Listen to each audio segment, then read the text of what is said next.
opportunity now to correct them, Mr. Speaker. A license, it's not a tax, my friend.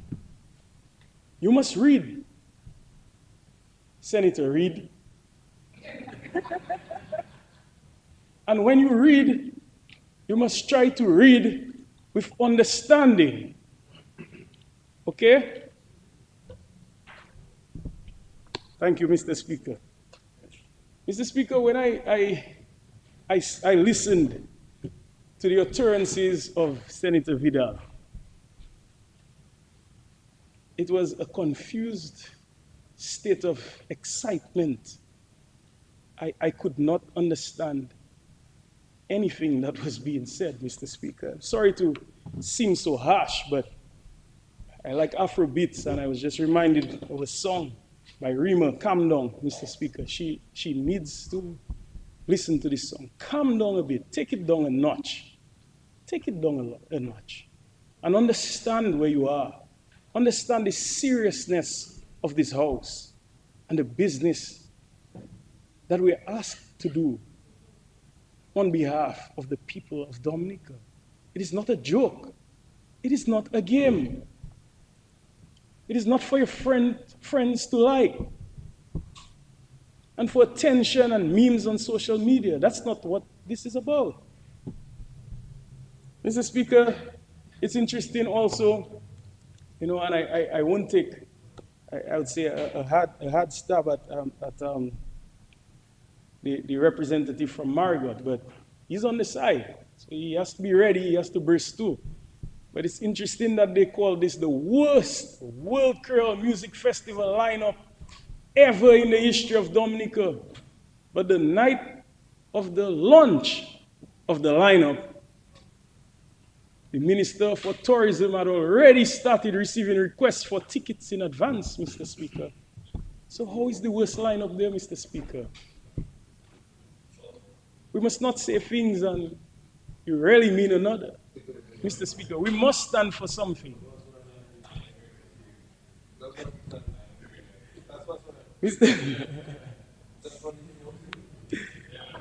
Mr. Speaker, let's take a brief look. And I won't be very long on this, Mr. Speaker, because I know the nation wants to hear about healthcare. There's a lot of excitement. But I need to address some of the other things that have been presented. Mr. Speaker, this budget that has been presented, and I must say again, extremely well, it focuses on many of the issues that target economic growth, Mr. Speaker. And it speaks to large investments in areas of agriculture, in tourism, social welfare, healthcare, education, and so on, Mr. Speaker. It's a budget for everybody. It's a budget for the farmers, the fisher folks, tour operators, vendors, young people, or constituents, everybody, Mr. Speaker. Mr. Speaker, it's a very well put together, well crafted and constructed budget, Mr. Speaker. It's one that speaks to survival. And Mr. Speaker, what we have done by way of some of the decisions that we have taken, and I speak to the measures that we have put forward. Many countries speak of their domestic policy, Mr. Speaker, and they speak to development and strengthening on the domestic front. And this is all we are doing, Mr. Speaker. We are developing our domestic policy and our domestic agenda, Mr. Speaker, by incorporating some areas of strength and strengthening, Mr. Speaker. And we have coined it this year, from last year, the National Reset. And I'm happy that we did that and to bring more focus and attention to what we are doing, Mr. Speaker. And investing on your domestic front is positive. It's positive. It enhances competitiveness, Mr. Speaker. It helps create a more business-friendly environment, Mr. Speaker. It gives the opportunity, Mr. Speaker, when you strengthen on your domestic end to ensure that there's greater satisfaction with your workforce, Mr. Speaker. It promotes entrepreneurship and it drives economic growth and provides a country that promotes much more prosperity. Mr. Speaker, and this is why that I've said I've been baffled by the utterances on the other side, Mr. Speaker. because I don't think any of them took time to listen, to pay attention, and to read through what was offered. But instead, they came to prove themselves and to offer their understanding of opposition, which may just be rejection, Mr. Speaker, and instead to launch a lethal attack on many of our public officers. And they may wonder, what am I talking about? But Mr. Speaker, when you come and you put out false information, Mr. Speaker, and you tell the country that infant mortality is on a rise, Mr. Speaker, what you are in fact doing, Mr. Speaker, like PM said last night, you're not attacking him, you're not attacking me, you're launching a lethal attack on the OBGYNs and the midwives and the people in sterilization doing their very best to prevent sepsis and to fight infection, and everyone in facilities management and the engineering department to ensure that the autoclave is working and to ensure that we have another one in order, because we do have another one in order from Italy. These are the things that are going on in the Ministry of Health. And when you check your numbers, you need to check your numbers well to present information that is correct. Because in truth and in fact, over the past 10 years, infant mortality has been declining rapidly in Dominica, and it has in fact decreased by 60.5%. These are the facts. These are the facts, so take notes. Listen, Senator Reid, listen, take some notes. Listen. Mr. Speaker, and while our goal is in fact to get to 0 deaths, Mr. Speaker, we are well on our way. We are well on our way. And I'm grateful to the staff at the hospital for doing their best to reduce these numbers drastically and keep our children alive and give them a fighting chance at survival and prosperity, Mr. Speaker. These are the very same people that we called frontline workers 2 years ago, and now we're accusing them of being part of a health system that is failing. We must remain consistent. Or probably it's that.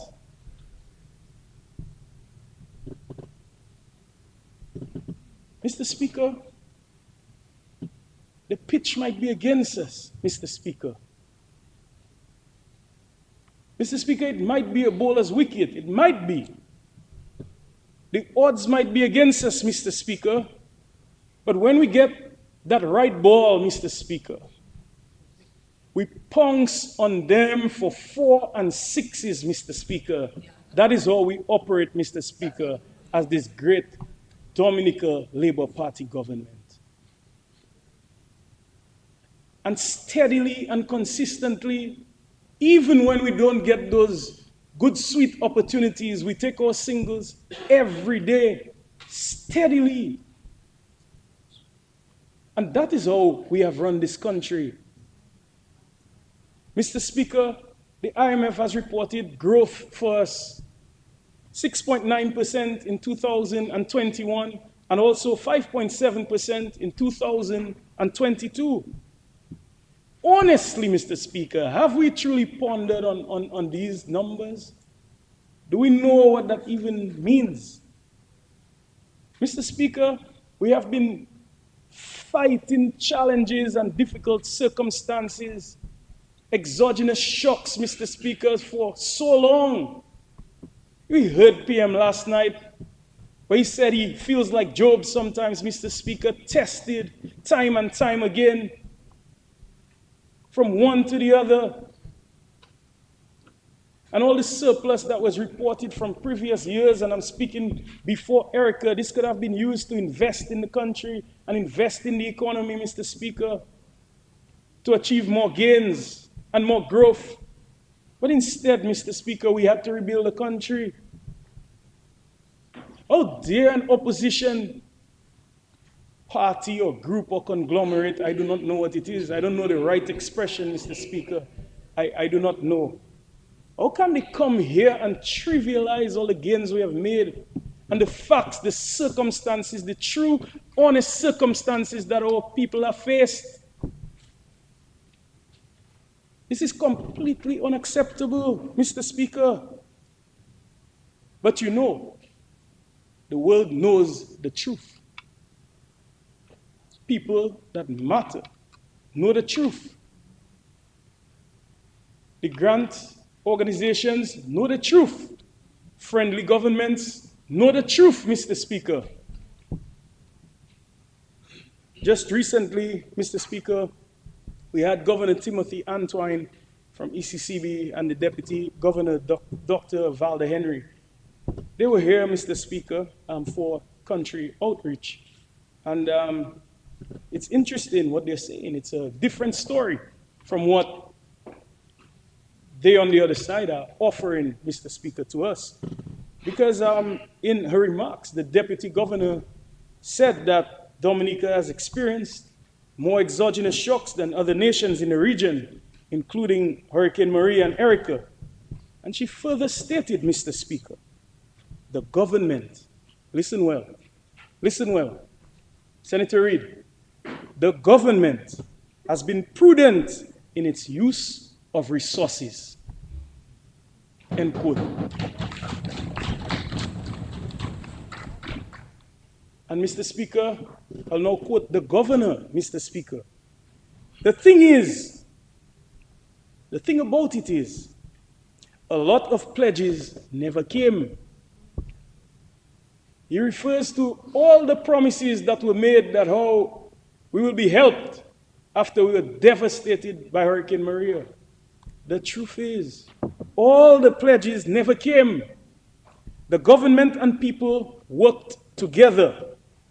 The government had some savings, and I refer to the near $600 million that the Prime Minister spoke about last night that were put in savings, Mr. Speaker. That's what he is referencing.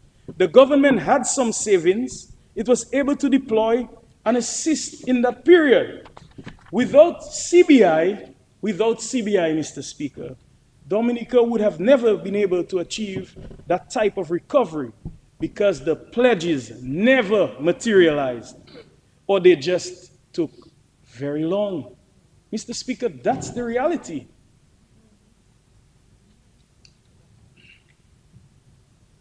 They can't paint the truth, a different truth. The truth is already painted, Mr. Speaker. The writing is on the wall. This is our circumstance, Mr. Speaker.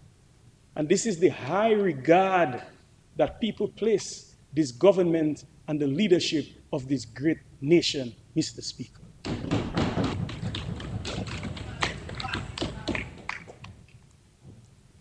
Mr. Speaker, and to come here so casually, Mr. Speaker, in your presentation this morning and say, fire the PM and the PM should fire himself.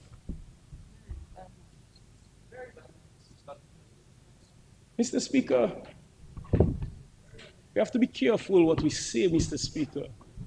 And we must examine closely what we ask for, Mr. Speaker. Because, Mr. Speaker, so casually we come here and we're speaking so disrespectfully, Mr. Speaker, with such disdain and disregard for a Prime Minister who has led us through the greatest adversities that we have endured in this country, Mr. Speaker. That is what we are asking. Fire yourself.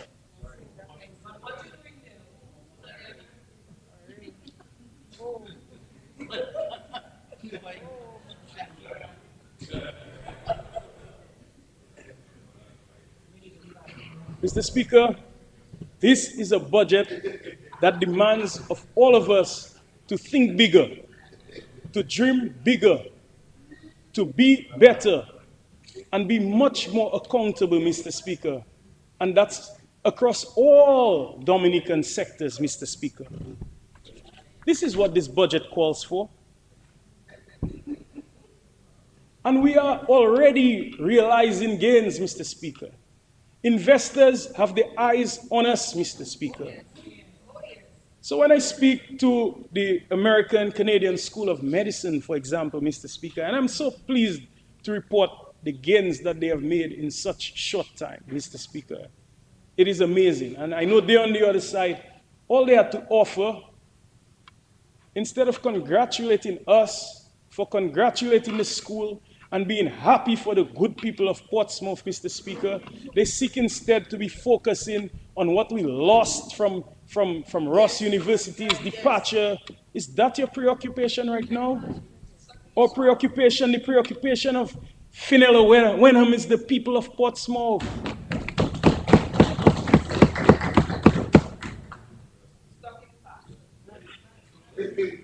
Mr. Speaker, to come here and inflate what contribution of GDP was of Ross University, Mr. Speaker. I mean, stop living in the past with your old newspapers that making powder in your hand, Mr. Speaker. Mr. Speaker, what else is in that bag, Mr. Speaker?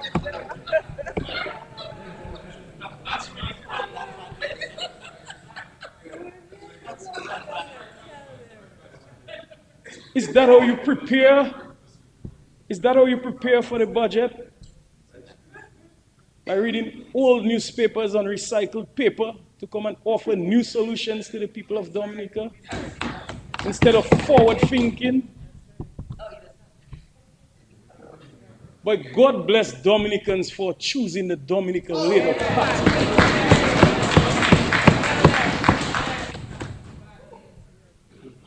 Mr. Speaker, there's so many benefits that they are not interested in with the investments from the new medical school, Mr. Speaker.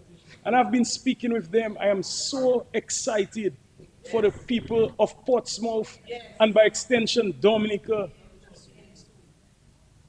In very little time, Mr. Speaker, these people, together with our help and the facilitation by our government, have been able to receive accreditation by ACCM, Mr. Speaker, and IAAR very quickly, Mr. Speaker.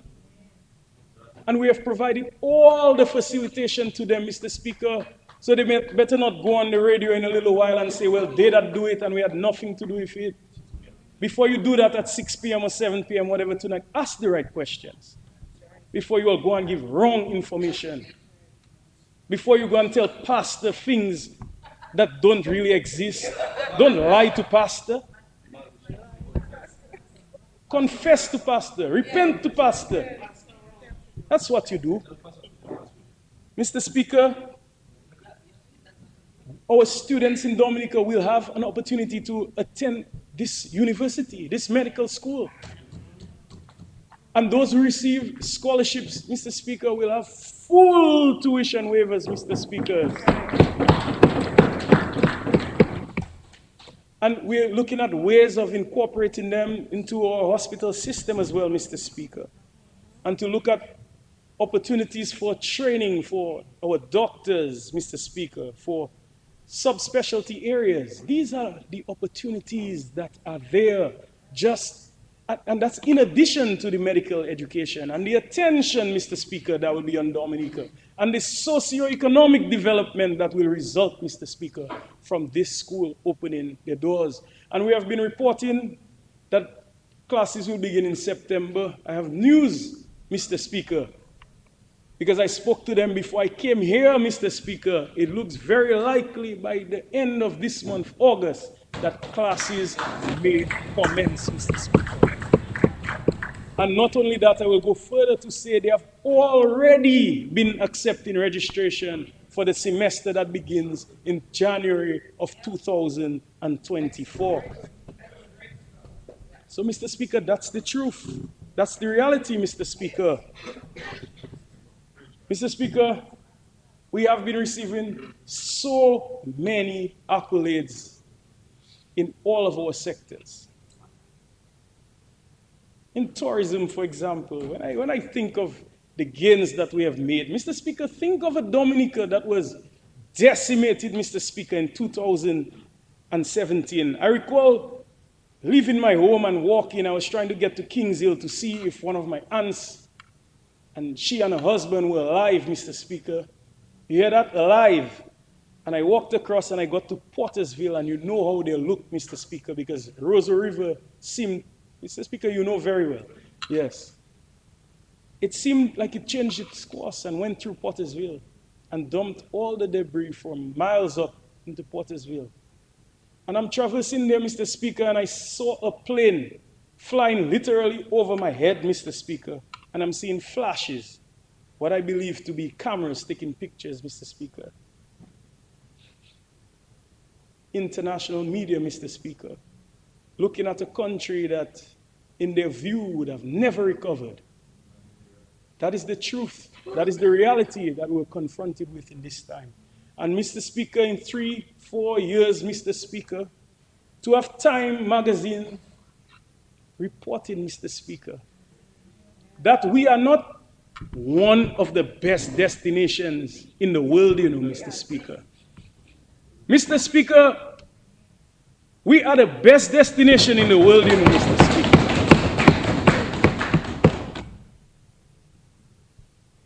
Mr. Speaker, we must come together as a country, come together as a nation, Mr. Speaker. We must work together hand in hand, Mr. Speaker, for the development of our country. We must take pride in the achievements that we have made and all the gains that we have made in this country, Mr. Speaker. Despite our different ideologies, Mr. Speaker, there are some common things and themes, Mr. Speaker, that we ought to agree upon, Mr. Speaker. Mr. Speaker, we must choose to be patriots in this house, Mr. Speaker, and not embarrass and besmirch our country and our great nation, Mr. Speaker. Mr. Speaker, I can keep on talking about all the gains we have made in so many sectors, Mr. Speaker. So many sectors. But I know the country is also waiting for an intimate conversation about healthcare. And I am happy to have this conversation. Mr. Speaker, before I go any further, I must recognize my dear friend and colleague, Dr. Cassandra Williams, the Honorable,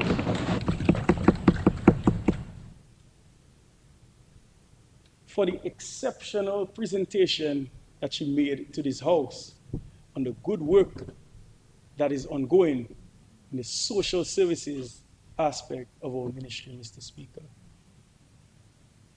Presentation par excellence, Mr. Speaker. And I merely wish to say as minister that I support her completely and wholeheartedly.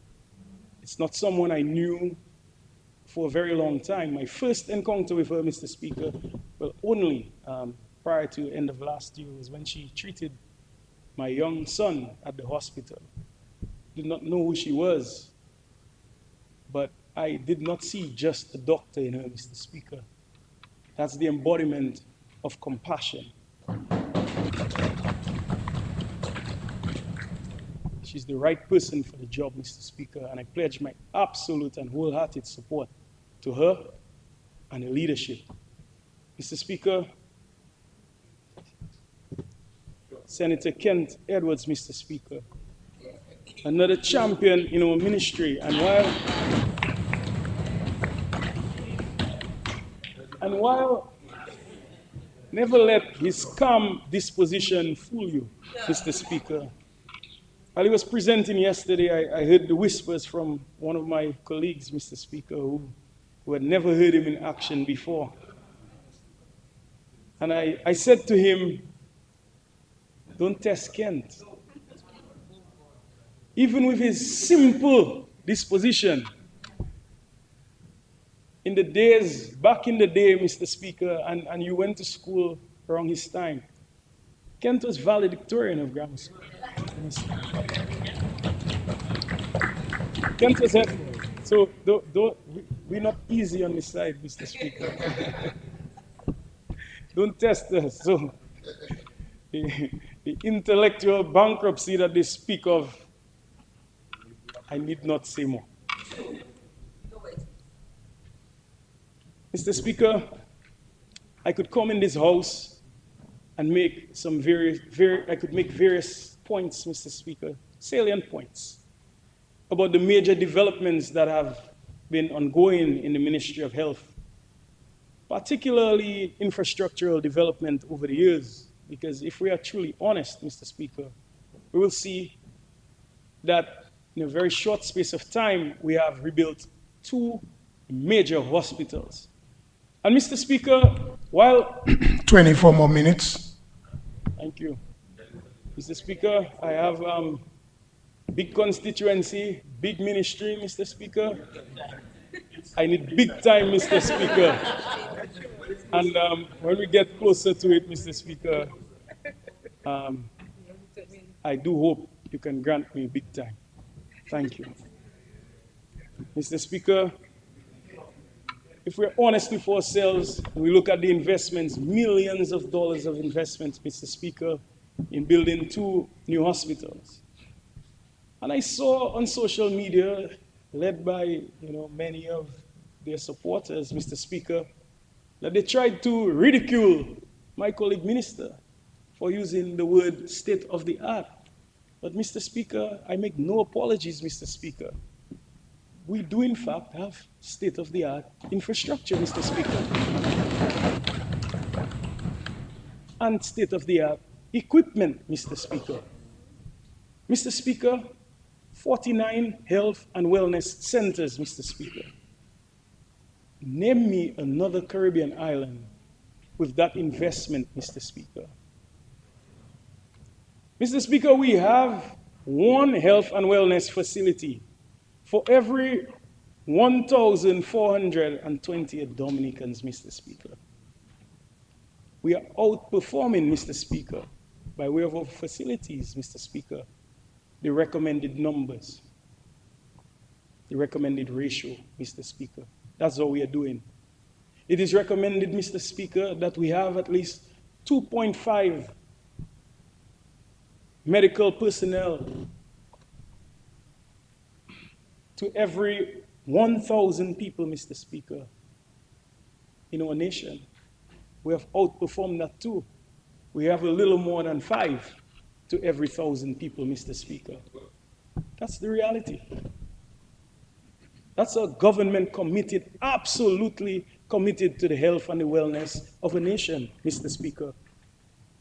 Mr. Speaker, we have reason to blow our horn.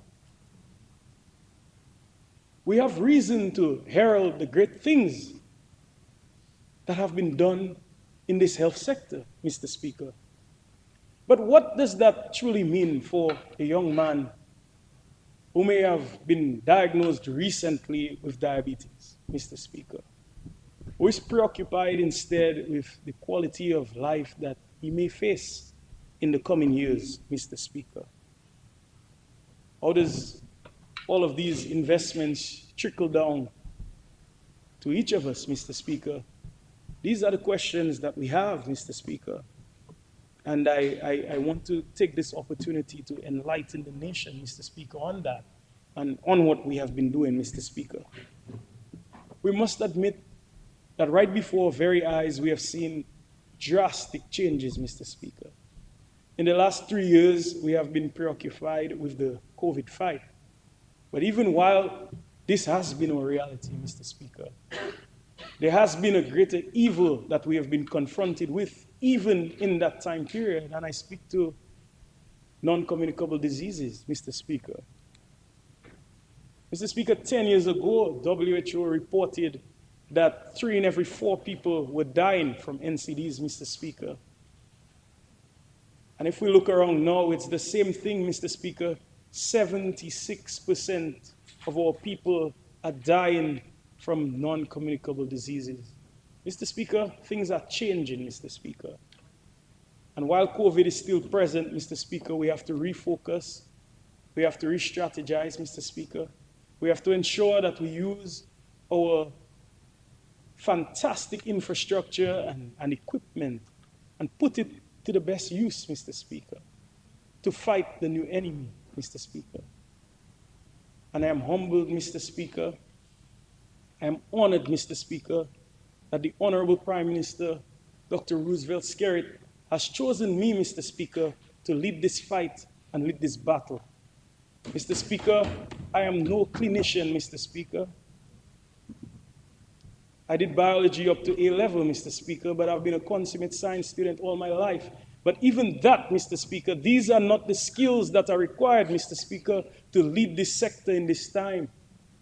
These are not the skills. Mr. Speaker, I bring to the table, Mr. Speaker, life experience. My attention to detail, Mr. Speaker, to analyze very well and to think critically, Mr. Speaker, and to look at systems and flows and operations, Mr. Speaker, to look at ways, Mr. Speaker, that we could improve the entire enterprise architecture in the Ministry of Health, Mr. Speaker. This is what I bring to the table. And Mr. Speaker, when we are done, Mr. Speaker, we will in fact realize the full potential of this great and promising Ministry of Health, Wellness, and Social Services. Mr. Speaker, I stand here before you today, Mr. Speaker, to highlight some of the significant gains that we have made in all aspects of our ministry. And may I start with primary health care, Mr. Speaker.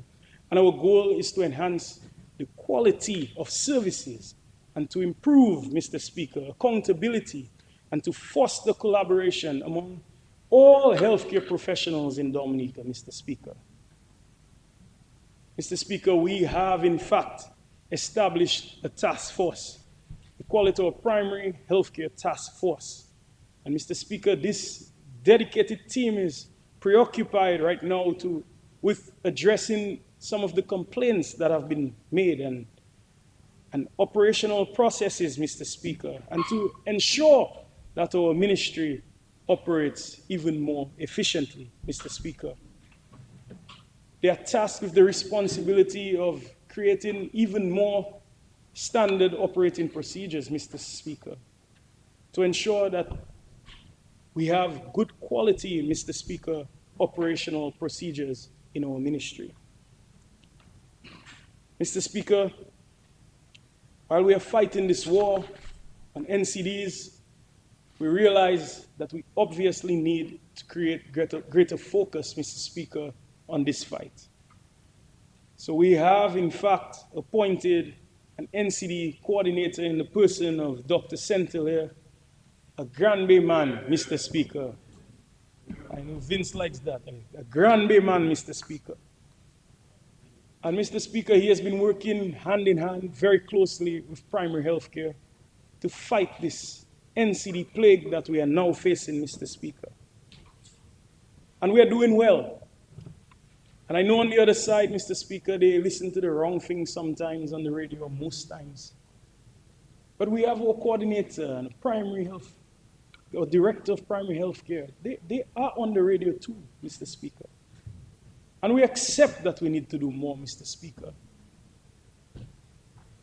If we listen closely to the remarks from Honorable Edwards, we recognize that that fight is one that we can't leave to secondary care, Mr. Speaker. We have to take greater ownership and accountability for our own lifestyles and our healthcare, Mr. Speaker. But notwithstanding, Mr. Speaker, our job too is to advocate, and we will do that with the establishment of our coordinator, Mr. Speaker. We will in fact do that, and we have been doing a lot. Even recently, may I report, Mr. Speaker, and we need to take some blame too, I will say, Mr. Speaker, because we have been doing great things, and it almost seems like the nation doesn't know in some areas. And I'll speak to the HATS program, this wonderful program that has been established, Mr. Speaker.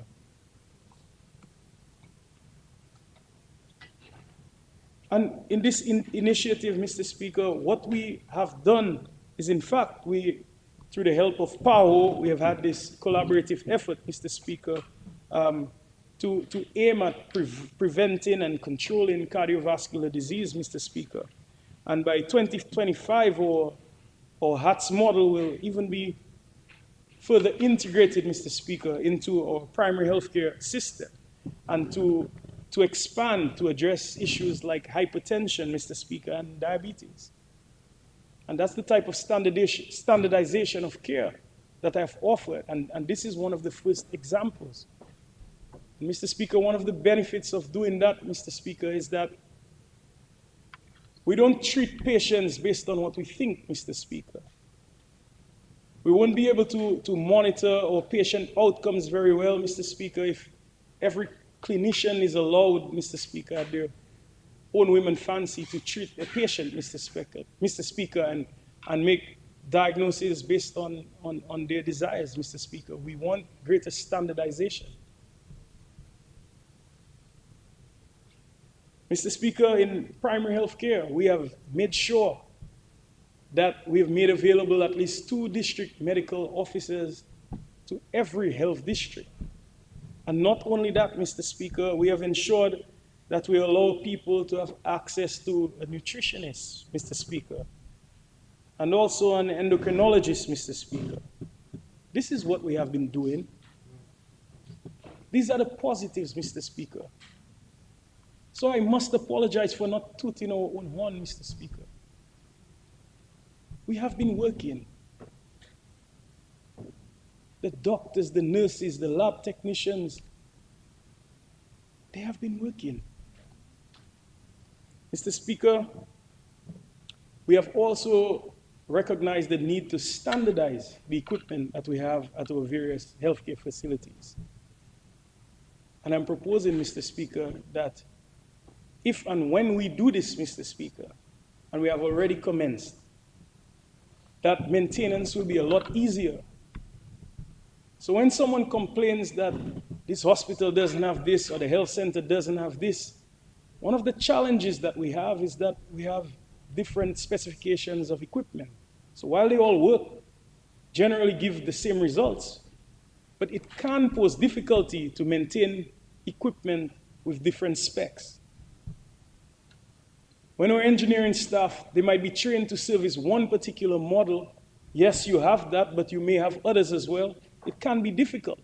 And it's also difficult to keep stock of various maintenance parts for, say, a same nebulizer. It's better for us to have one type, Mr. Speaker.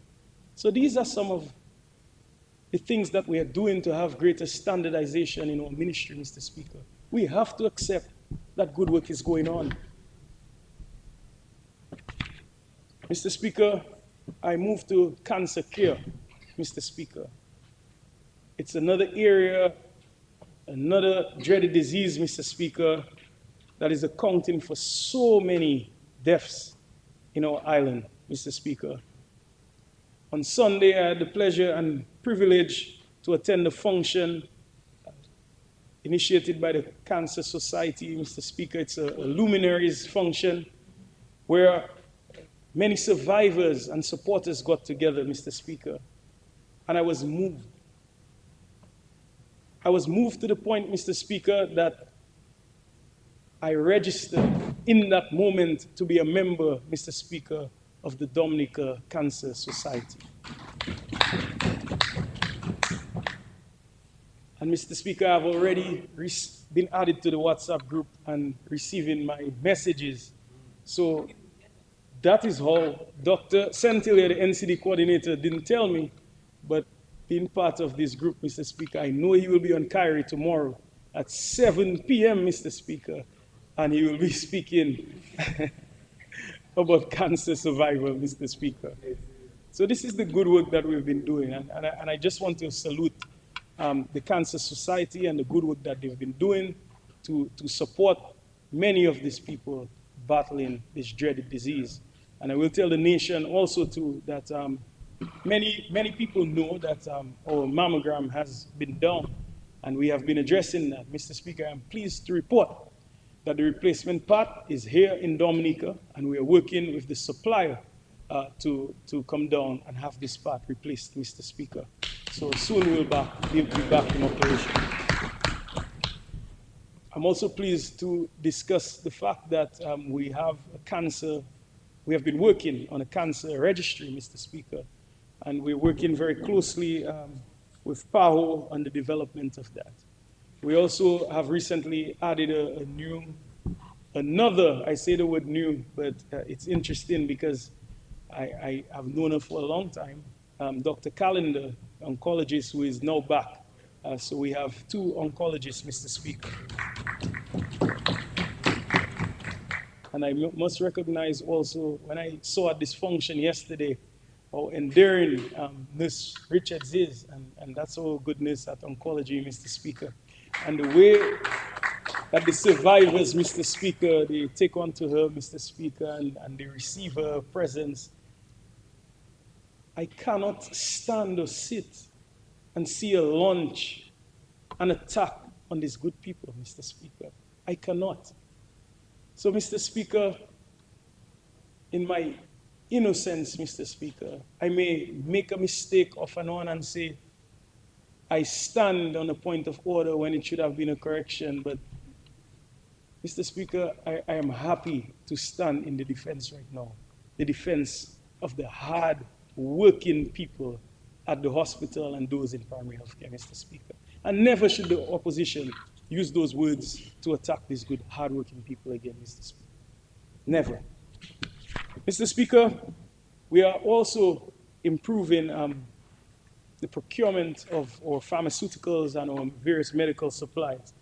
I had the pleasure, I believe last month, no, actually it was the month before, to meet with the director, Mr. Speaker, of OECS pool procurement, Mr. Speaker, and we had a meeting where we were able to discuss some of the ways we can improve our procurement, Mr. Speaker, at central medical stores.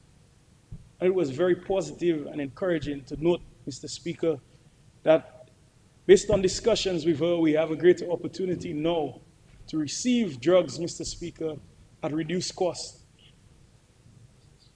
By doing more procurement with them, Mr. Speaker, we have the opportunity to save up to 20%, Mr. Speaker, on cost of procurement, converting from anywhere from 1 to 2 million that we can then use to reinvest into getting even more medical supplies and pharmaceuticals.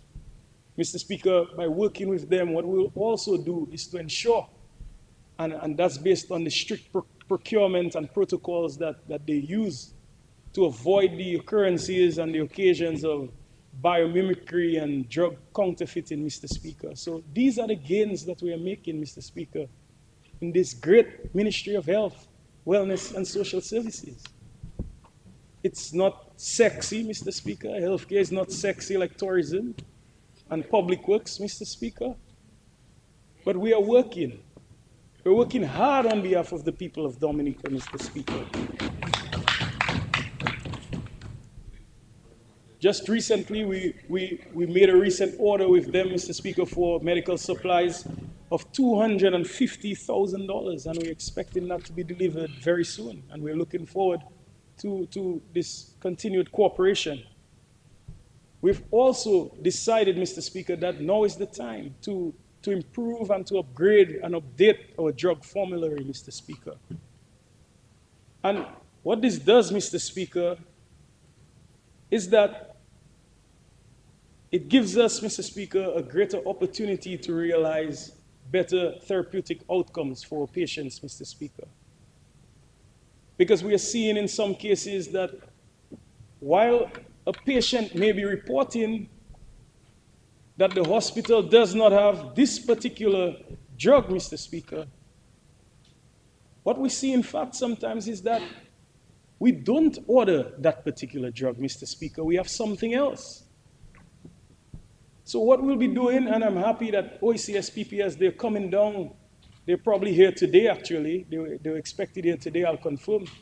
They're going to work with us to standardize this, Mr. Speaker, the medication that we order, Mr. Speaker. And we'll be working with various clinicians, and not only them, the pharmacists, and to ensure that we don't have drug-to-drug interactions, Mr. Speaker. We want to ensure that all safety considerations are made, Mr. Speaker, while selecting various drugs to treat and cure various diseases, Mr. Speaker. They will help in that selection process. So if one clinician, Mr. Speaker, were to study, for example, in Cuba and exposed to a particular type of drug, Mr. Speaker, in terms of treating with a particular illness, and the other may do the same in Trinidad and Tobago, Mr. Speaker, what we're going to have now with our new standards, with our new procedures, is that streamlining, Mr. Speaker. And work with CMS to ensure that what drug that we select will be on that list that is ordered. So someone doesn't have to go over there and say it's not there, and then you come back and, well, then what's there? Okay, I'll prescribe this, Mr. Speaker. These are the upgrades that we are making and introducing, Mr. Speaker, an electronic logistic management information system. And we are far, Mr. Speaker, in terms of the work we are doing with that. We have engaged a local company, Open Solutions, and working also with Americas, and we are finished with the first stage of this, Mr. Speaker, to manage all of what I just spoke about with regards to procurement, Mr. Speaker. And this will be intricately linked, Mr. Speaker. It will intricately link all the health centers and the pharmacies, Mr. Speaker, and also to our secondary care facilities, Mr. Speaker. So no longer will you hear something is out of stock or overstock too, because it sometimes happens that because we lack the opportunity with the absence of that electronic system, Mr. Speaker, the ability and the aptitude to properly aggregate all the information and to analyze in very quick time, there's sometimes we are overstocked. And these are the things we're addressing, Mr. Speakers, and that will be rolled out in January of 2024, Mr. Speaker. So I'm looking forward with tremendous excitement and optimism for these upgrades, Mr. Speaker. Mr. Speaker, by way of infrastructure in health and what is planned, it's been some time. We have seen, Mr. Speaker, that we have been investing heavily in health and wellness centers. Also, too, we've spoken about the new Roseau Health Center, Mr. Speaker, the new St. Joseph Health Center, Mr. Speaker, and also to this morning. Two more minutes. Mr. Speaker, I move that the minister be granted an additional 30 minutes. Seconded, Mr. Speaker. It has been moved and seconded that the Honorable Minister be given an additional 30 minutes. Those in favor? Those against? The ayes have it. Honorable Minister, you are given an additional 30 minutes. Thank you, Mr. Speaker. Much appreciated. Mr. Speaker, also to St. Joseph Health Center, Mr. Speaker. Very optimistic and excited about that. And you would have heard the announcement by my colleague, my member for Grand Fond, Rivière, Mr. Speaker. She has had some challenges over there as well too, Mr. Speaker, and I know she's very excited about receiving her health center, Mr. Speaker. So we'll work very closely with her and bring improved care to the good and blessed people of Grand Fond, Mr. Speaker. Mr. Speaker, I now move to secondary healthcare, Mr. Speaker. Dominica China Friendship Hospital at this time. Of course, it's clear to see, Mr. Speaker, the major investments that have been made, Mr. Speaker. The new inpatient facility at the Dominica China Friendship Hospital, Mr. Speaker, has an increased bed capacity of 50. So we're now at 310, Mr. Speaker. And that is, in fact, a major improvement.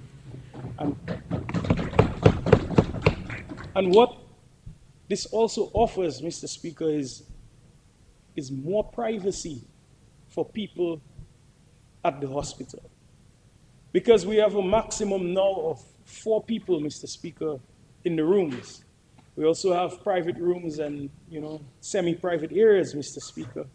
And it allows also for more focused care by our nurses and doctors, Mr. Speaker. The outpatient facility at the hospital, as you can see, it features a 2-story building, Mr. Speaker. And it's needed because when you hear the numbers that we receive through our outpatient facility, Mr. Speaker, you will understand why we need such a facility. Mr. Speaker, in terms of what has been going on at the hospital, there have been tremendous advancements, not only infrastructure, beyond infrastructure, in terms of the operations, Mr. Speaker. So we have hired a safety and security manager at the hospital. And there have been many improvements. You could see right now, for any one of you who visits, you would need a card, gate card, to access, Mr. Speaker, some areas, Mr. Speaker, including the wards. You'd see there are many more cameras, Mr. Speaker, CCTV, Mr. Speaker, at the hospital to ensure safety and security. This is what we've been working on. And this is why, in very quick time, if we recall, Mr. Speaker, I believe some time last year when this unfortunate incident happened at the hospital, very quickly we were able to identify the assailant, Mr. Speaker. And never will that happen again. Mr. Speaker, if we speak to inpatient admissions at the Dominica China Friendship Hospital, we have had over 5,000, Mr. Speaker. 5,465 people, Mr. Speaker, have been at our hospital last year, Mr. Speaker. You hear this? 310 beds, Mr. Speaker. 5,000, Mr. Speaker. 465 patients. These people have been working hard, Mr. Speaker. When we speak of outpatients, Mr. Speaker, 14,833. So our consultants and our specialists have seen over 14,000 people just last year, Mr. Speaker. And we casually come there and attack them. Let's discuss the Eye Care Center, Mr. Speaker, the Brenda Strafford Eye Care Center. They have seen over 4,000 patients last year, Mr. Speaker.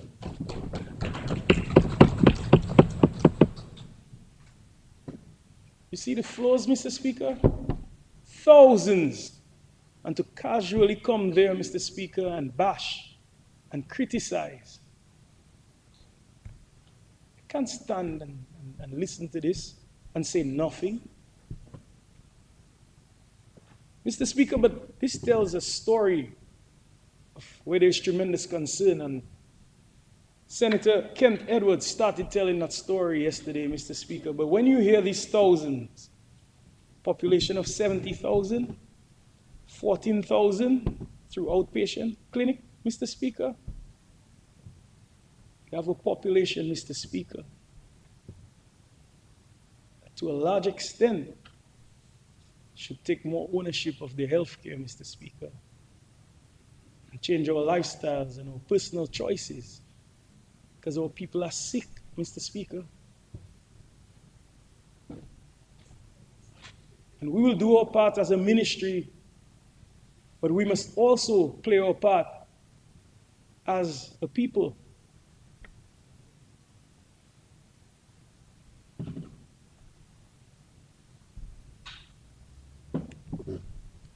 Mr. Speaker, we know we have had some challenges in certain areas as it relates to appointments. I too, when I see people in my office on a constituency day, I remember meeting one of my good friends from an area called Mount Zion in Mau.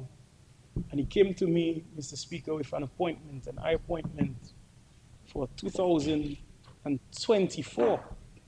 And I was startled, I could not believe that. Immediately, Mr. Speaker, in the usual fashion of the hardworking people at the hospital, and I will report too, we have also hired an analyst quite recently. And she was able to analyze the flows, Mr. Speaker, and to investigate that major concern of having these protracted appointments, Mr. Speaker, out there into next year, and very quickly it was fixed. We recognize the deficiencies, Mr. Speaker, in the way we made appointments in that area, Mr. Speaker. We recognize that. And very quickly, Mr. Speaker, what would have been a 383-day wait period, Mr. Speaker, was quickly addressed in a matter of 4 weeks, Mr. Speaker, after developing a quality improvement plan and implementing it, Mr. Speaker, we saw 383 days reduced to 90 days, Mr. Speaker.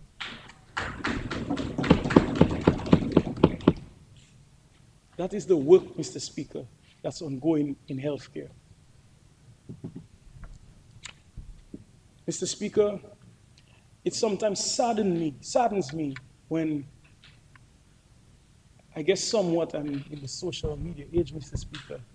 And when I go on social media, I see things, these abhorrent things of a few of our people in the diaspora who claim to be clinicians, Mr. Speaker. And they're offering untruths so casually and saying, Mr. Speaker, things like there are only 2 surgeons in Dominica. Mr. Speaker, in ophthalmology alone, Mr. Speaker, we have 3.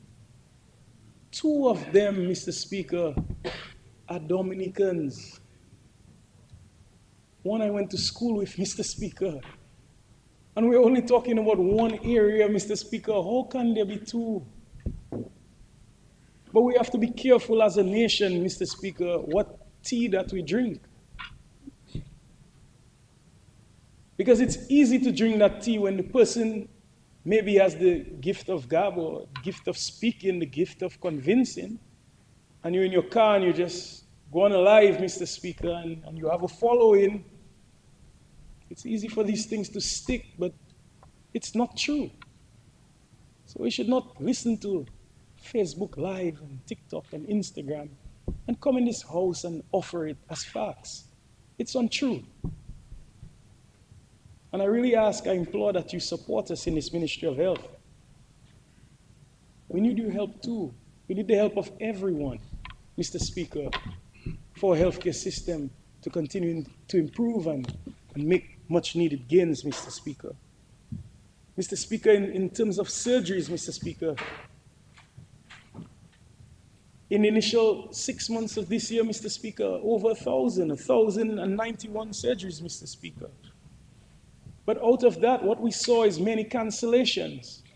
So when people are saying, I had this surgery scheduled for that day and I was not able to, we have a lot of interruptions, Mr. Speaker, in our surgical departments. Because when you have 290 cancellations out of 1,091, can you imagine the problem? And what we're seeing, in fact, Mr. Speaker, a lot of these cancellations are, in fact, a direct result to the NCDs that we spoke about. You will have someone who's asked to come into the hospital on Monday, Mr. Speaker, to prepare for surgery on Tuesday. And the blood pressure, Mr. Speaker, is in the sky. And they cannot perform that surgery, Mr. Speaker. This is what we are seeing. This is what we have to contend with. But preparations have already been made for that surgery. And it throws off things, Mr. Speaker. So who do you blame at this point for your blood pressure being in the roof, Mr. Speaker? Is it the hospital at this point, Mr. Speaker, who were prepared? Or is it your lifestyle, Mr. Speaker? And I don't want to be too hard on our people because there are some factors that we absolutely cannot control, Mr. Speaker. By way of genetics, we are predisposed to many things. And even as people of African descent, we're predisposed to more things, good and bad. But health-wise, I see a lot of things are not necessarily in our favor, even though we are strong people. But we have to do better, Mr. Speaker, and not be too quick to blame and cast aspersions and try to make, Mr. Speaker, a speck of sand, Mr. Speaker, from Sand Bay or Middle Bay in Marigot look like it is a mountain. Let's not do that. Mr. Speaker, I can go on and on about the gains because I have the facts, Mr. Speaker. We keep records. in our ministry, Mr. Speaker.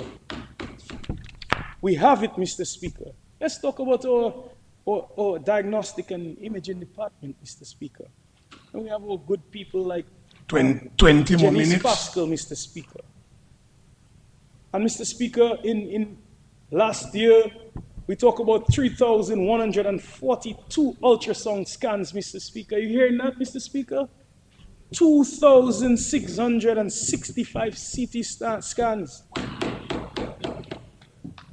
Our equipment working, Mr. Speaker. It's working.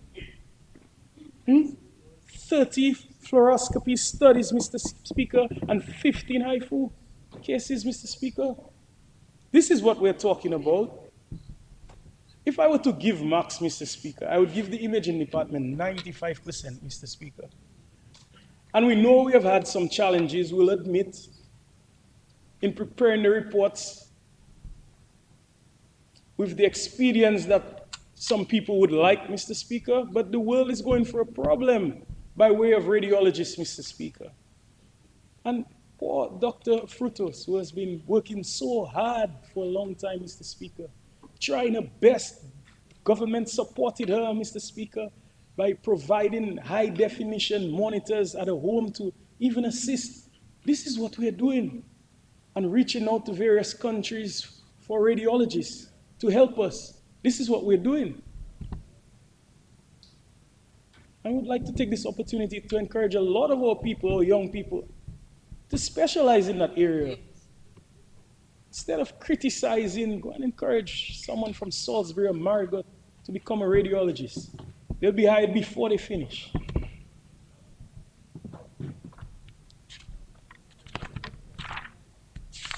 Mr. Speaker,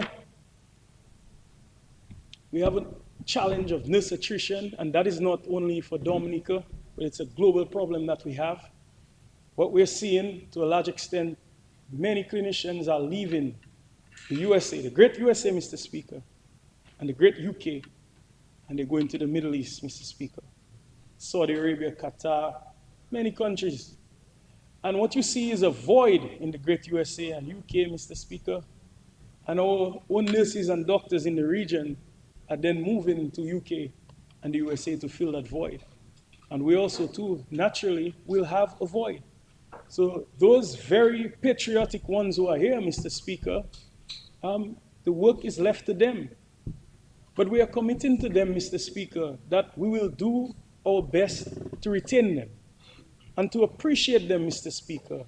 We are committing wholeheartedly to that cause, Mr. Speaker. And we have started already, Mr. Speaker. When you look at the reforms that will be made, Mr. Speaker, by way of public service reform, Mr. Speaker, I'm excited and optimistic about what is to come. Because clearly, Mr. Speaker, we'll see that if we have a nurse, for example,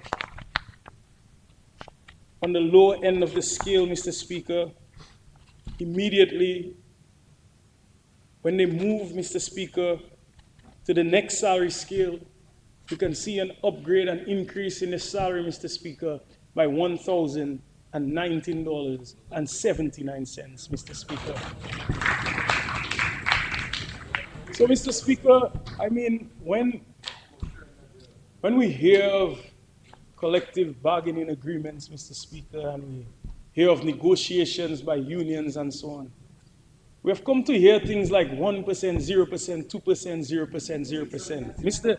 One time, Mr. Speaker, one shot, Mr. Speaker, September 1st, Mr. Speaker, this Labour Party government is telling the public officers of Dominica that we're not in that 0% thing, in that 6% to 13% business for all public officers, Mr. Speaker. And I am excited about that opportunity. Mr. Speaker, by way of healthcare financing, Mr. Speaker, you would have heard that the Minister of Finance, he spoke about the policy that we've had and the slight policy. I won't in fact even say a slight policy change, because it was always the intention of the government to do that. And I speak to having insurance companies paying for services offered by our hospital, Mr. Speaker. That's what I speak to. And Honorable Dr. McIntyre did say that from speaking to various insurance companies, and they're the ones coming to us and saying they're spending quite a bit of money overseas for people in all age demographics. And I'm talking about 18 and below, 18 to 60 and above 60. Many people are in fact insured. This is what they're telling us. They've volunteered that information. And they're saying they have this money and they're willing to pay if they are charged, Mr. Speaker. So what we'll do, Mr. Speaker, is to continue to consult, Mr. Speaker, and then effect an adjustment. So what that could mean, Mr. Speaker, say you were to have a young child, say 8 years old, Mr. Speaker, and this child is insured and has 80% coverage and goes to the hospital and you're charged $250, I believe.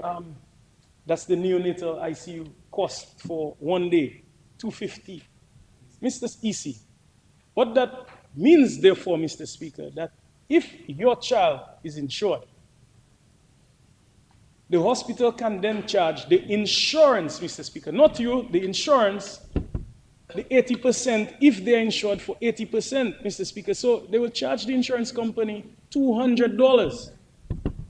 And the co-pay, that 20%, so that's $50, the other $50, the government will waive that fee. So this won't change your circumstance at all, Mr. Speaker. And for clarification, if the child is not insured, we'll maintain our policy, Mr. Speaker, in keeping with universal healthcare access. And there will be no charge for your child if your child is not insured, Mr. Speaker. Mr. Speaker, just finally, I want to speak to the security and tenure of our good people at the hospital. As you would know, we have moved over to an authority, Mr. Speaker, and that happened 2 years ago. 12 more minutes. Thank you, Mr. Speaker. We moved over to an authority 2 years ago, and I'm reporting also that we had to second all our staff, Mr. Speaker, from the Dominica China Friendship Hospital, Mr. Speaker, over to the authority. And this was done for a 2-year period, and that 2-year period actually elapsed yesterday. And what we, based on our interactions with them, many of them were concerned about the security and tenure and the terminal benefits. So what we've done as a cabinet is to extend that time period by 1 year, Mr. Speaker, to allow for proper discussion and dialogue with them so they can clearly understand what has happened. Mr. Speaker, it was never government's intention to put any of our staff at the hospital in any unfavorable situation or position. This has been done already by the government successfully with the staff of the Dominica State College, and it's the same process, Mr. Speaker. No one will be out of pocket. No one will be in any worse position, Mr. Speaker. This is our absolute commitment to the people and the 600 workers that we have at the hospital, Mr. Speaker. So we'll continue that process. And I'm guaranteeing them, Mr. Speaker, that they will be fine. Mr. Speaker, I wish to also thank, while I'm on this secondary healthcare sector, the board and the management and staff of everyone at the hospital, Mr. Speaker, who have really been doing their best in a difficult transition period where we changed the way that the management, Mr. Speaker, is conducted, the affairs are conducted at the hospital. And this is a transition period that has had its challenges, and we often take that for granted. So I want to express my sincere thanks to them for the good work that they have been doing. Mr. Speaker, in conclusion on healthcare, Mr. Speaker, I wish to reflect on our absolute commitment to the good people of Dominica, and to let people know, Mr. Speaker, that the quality of care that they receive is our primary preoccupation. accessibility of our care is our preoccupation, Mr. Speaker. Mr. Speaker, we are not perfect as the ministry. We are not perfect as individuals, Mr. Speaker. But I promise the nation, I commit to the nation that every day, Mr. Speaker, the majority of our healthcare personnel, they do their best, even with their limitations, Mr. Speaker. Of course, there are opportunities for improvement, and so we will do.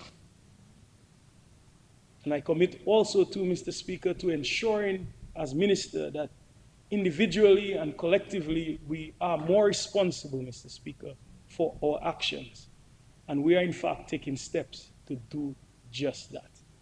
As I have said before, I am happy and honored to be the general, Mr. Speaker. And I look forward to the wonderful gains that we'll continue to make in this great ministry of health, wellness, and social services. Mr. Speaker, my blessed constituency, and I'm sorry that I have to feel so rushed, Mr. Speaker. Never in my life, Mr. Speaker, and I say so because I have been a consummate science student, and I thought I had an affinity to business also, that I thought I would be involved in politics. I thought I had my story written, Mr. Speaker, but as the good Lord would have it, there came a point in my life in 2019 that He destined, Mr. Speaker, that my path would cross and intersect, Mr. Speaker, with this great Labour Party in service. And I stand proud and honored and absolutely committed to represent my country and my community, Mr. Speaker, on behalf of this party and on behalf of this government. And also too, Mr. Speaker, it is in fact one of the greatest honors of my life, and I say this now, Mr. Speaker, because I don't want to make the mistake later in my life for me not to show the appreciation that I have for the great leadership that we have been blessed with, Mr. Speaker. A Prime Minister like Honorable Roosevelt Skerrit is a once in a lifetime, once in a generation, Mr. Speaker.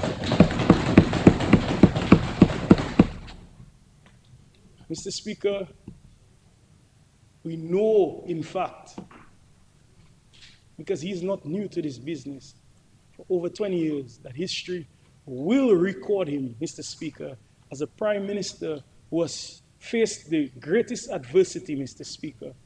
But even with that, Mr. Speaker, time and time again with his leadership, we would rise from the ashes, Mr. Speaker, and achieve even greater prosperity, Mr. Speaker. So I am happy and I am honored to be working very closely with him and learning from him also, Mr. Speaker. And I'm happy for the opportunity granted to serve my people. For the 2,000 plus people who elected me to serve them, I'm extremely grateful. From the bottom of my heart, I say thanks. And everything that I do is in absolute commitment and service to you. Mr. Speaker, I am not perfect. I learn as I go along.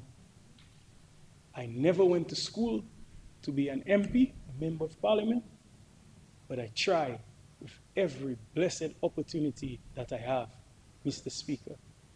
And I embrace the wisdom of my mistakes, Mr. Speaker. And I promise my good people of this great Mao constituency that I will leverage on all of my strengths. So at the end of the day, it will be a win for all of us. Mr. Speaker, while I stayed to my right, I made eye contact with one of my constituents, Mr. Speaker. And maybe I wasn't bright enough to realize that this would have been in my life story. And I speak to Miss Esprit, Mr. Speaker, our stenographer. Because a few years ago, I was president of a Holy Family Church group, of which she was a very active member.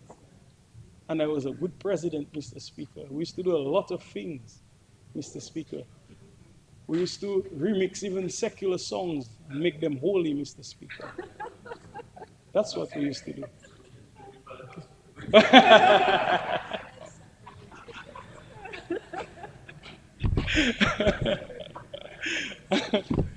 And Mr. Speaker, I remember my first little job, Mr. Speaker. So this is really not new when I think about it. My first little job working at the bank, right before I went to study.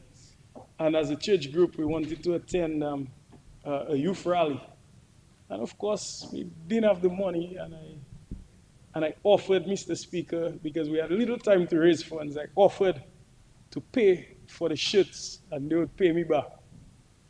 Most of them paid back, Mr. Speaker. But it was okay. We went and we represented well, Mr. Speaker. So today, Mr. Speaker, I'm absolutely happy and thrilled for the opportunity to serve. And at this point, Mr. Speaker, before I go any further, I want to recognize the hard work, the body of work that I have benefited from, Mr. Speaker. And I speak to Honorable Blackmore, Mr. Speaker, because Mr. Speaker, quite, you could see the dressing. You can see the dressing, quite a flamboyant character, Mr. Speaker. Okay, but no, he didn't leave that one for me. I'm a little more modest. Okay, I boast in my own way. That's it. But Mr. Speaker, whether you like him or not, Mr. Speaker, no one can argue that no power rep in the history of this Mao constituency has worked harder on behalf of their constituency, Mr. Speaker. And I just want to recognize it.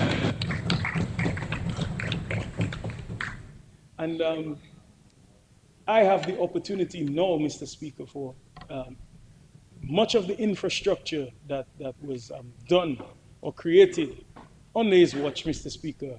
I now have the job to operationalize them, Mr. Speaker, and make the best use of them as a community and a constituency.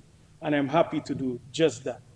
Mr. Speaker, I heard one of the members on the other side speak to the grandeur of our fete that we had and how there was no fete in a community on that weekend and how we should have had a fete, Mr. Speaker. But I don't even know how she knows they didn't have a fete because she was in my fete, Mr. Speaker. She was enjoying herself in Mao, Mr. Speaker. So Mr. Speaker, she don't even know what was happening by her, Mr. Speaker. But anyway, welcome her next year, and I was happy to have her celebrating with us. Okay?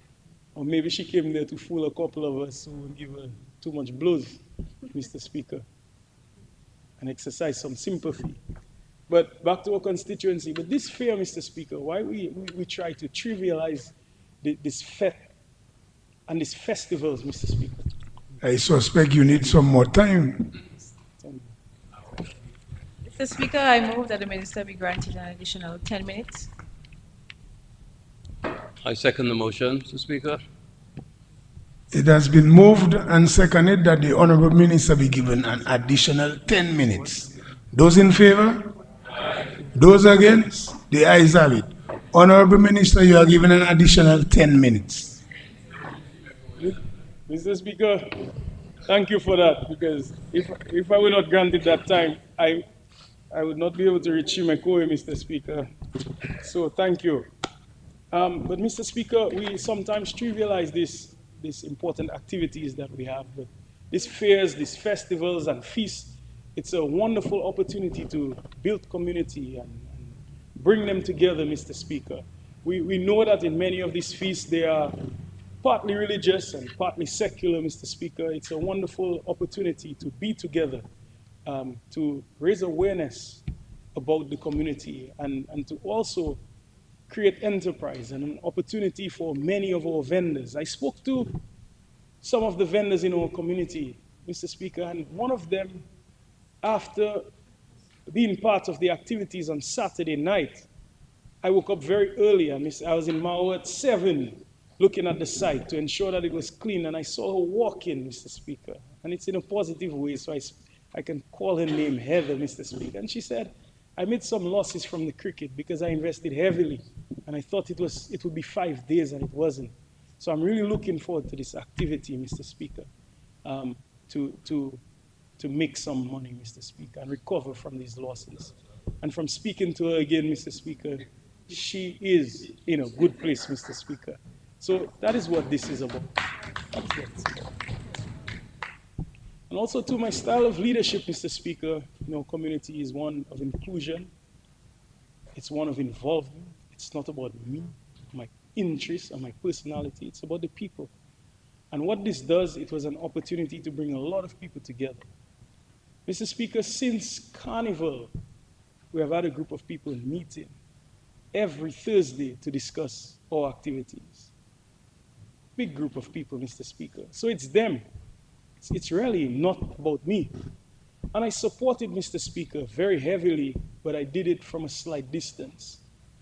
Because I did not want to include politics, even though politics is not a bad thing, Mr. Speaker. But I just tried to be the community person that I am. And when we had the launching, Mr. Speaker, never would I have imagined when we launched our activities that would have been the highlight. And we had non-supporters saying publicly of our government, publicly, how pleased, how inspired they were by the power to allow them to have their say, Mr. Speaker. Mr. Speaker, we are about representation on this side, Mr. Speaker, and I am absolutely committed to that. We even had one of them apologizing, Mr. Speaker, one of our members apologizing, saying that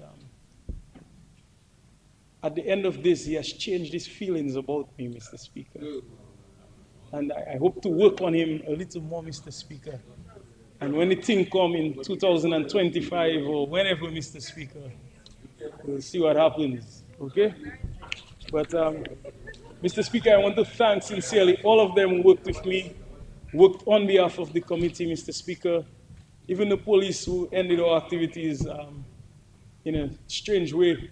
I want to thank them because there were no incidents, Mr. Speaker. So I want to applaud them sincerely for the hard work. And that's Blackmore's team. Well done. Mr. Speaker, there are so many developments in our community, Mr. Speaker, in the area of music. We've been doing a lot. We've been working very closely with one of the foundations for music that promotes and advances music. And we have received some acoustic guitars and bass guitars, Mr. Speaker. And we're going to commence a program starting in September. It's later this year, Mr. Speaker, so we can teach many of our young children acoustic and bass guitar. So I'm excited about that. And we know that in this Mao constituency, Mr. Speaker, we are known for Kadas and Vince, don't get jealous now, man. We know we are well known for Kadas, Mr. Speaker. So we are happy for this opportunity to create these opportunities so our young children, our young people can have that opportunity to advance in the art forms, Mr. Speaker.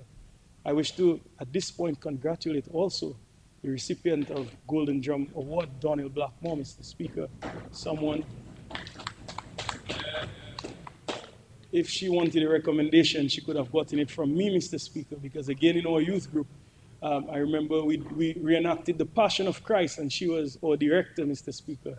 So Donald has been committed, Mr. Speaker, has been for quite a long time. Mr. Speaker, in the area of sports, we have made a lot of gains. Even tonight, and I invite you all, if we end early, we have 2 finals in the facility, the indoor facility in Massa. And guess what, Mr. Speaker? It's the finals for First Division basketball and the Premier Division, Mr. Speaker. And in both games, you have Blazers playing. So we have a team in First Division and one in Premier, Mr. Speaker. So there's a chance that if we win first division, Mr. Speaker, I wonder if we'll have two teams in Premier, Mr. Speaker. That is the talent that we have in Massac and in our community, Mr. Speaker. But we won't do that and deprive a team in Trafalgar an opportunity. All right, Dr. Mark? So we might instead just beef up our Premier Division team. In the area of cricket, Mr. Speaker, we have played cricket for the most part in the community in Tiza and also to DCP Sports Center, which really in fact is a private facility. And we've been working with some of our good friends, Mr. Speaker, and we have a commitment from one benefactor, Mr. Speaker, Ivo Nassif, who is willing to allow us again the use of that field for the community and to also invest in cricket facilities, Mr. Speaker, the nets and so on, so that we can continue to develop and nurture the talent of our young cricketers in our Mao constituency. So we're grateful. Playing fields, Mr. Speaker, that has been a challenge for us in our community for a while. We have some of our sites, and to a large extent, many of them would have been changed, particularly after Hurricane Maria. One of them was actually used as a dump site. That's the one in Canefield I speak of. And we started cleaning this site. We have done about half of it, and that would have been sometime in December of last year, Mr. Speaker. Just last week, I would have provided one of our constituents who has heavy equipment with 2 drums of diesel to continue the work. These are people who come forward to do work on behalf of the community, and I speak to Jerry, Mr. Speaker. So we are continuing the efforts. But also, too, I want to make it clear, we have some companies out there, Mr. Speaker, and I mean, how are you showing good corporate citizenship when you take the generators and you just dump it, old generators, Mr. Speaker, and we almost seem like we are begging to have them removed, Mr. Speaker. I'm asking for all of us to work together. We do not want to lose a generation of footballers, Mr. Speaker, in our community. Mr. Speaker, there is an allocation, Mr. Speaker, for playing fields, and just like many of my colleagues, don't expect to get all, neither am I asking for all this year, but to get some, to rehabilitate some of our fields, like in Tiza and Warner, Mr. Speaker, and Campbell and Taro and so on, Mr. Speaker. And it's not too much. We will ask for lights at the right time, Mr. Speaker. We are not quite there yet, because we are further back, Mr. Speaker, in that area. We need to first develop our fields. But what we'll do, Mr. Speaker, we won't even ask for lights, because what we'll do is to prove that we need lights. Because when we start to play, Mr. Speaker, and we see that our young people are playing till dusk, Mr. Speaker, I know my colleagues will come to me and offer me lights, Mr. Speaker. So that will be my approach. Mr. Speaker, in the area of culture, this constituency is buzzing with culture, and I've used some of my time the first 6-7 months, Mr. Speaker, to meet with some of our groups. And one of the, I could say 2 of the groups that stand out in particular, Mr. Speaker, we have a group in Warner, Mr. Speaker, and they're a musical group, Mr. Speaker, and we usually see them coming out in November, Mr. Speaker, and playing the gouache, Mr. Speaker, and so many other instruments. And we saw that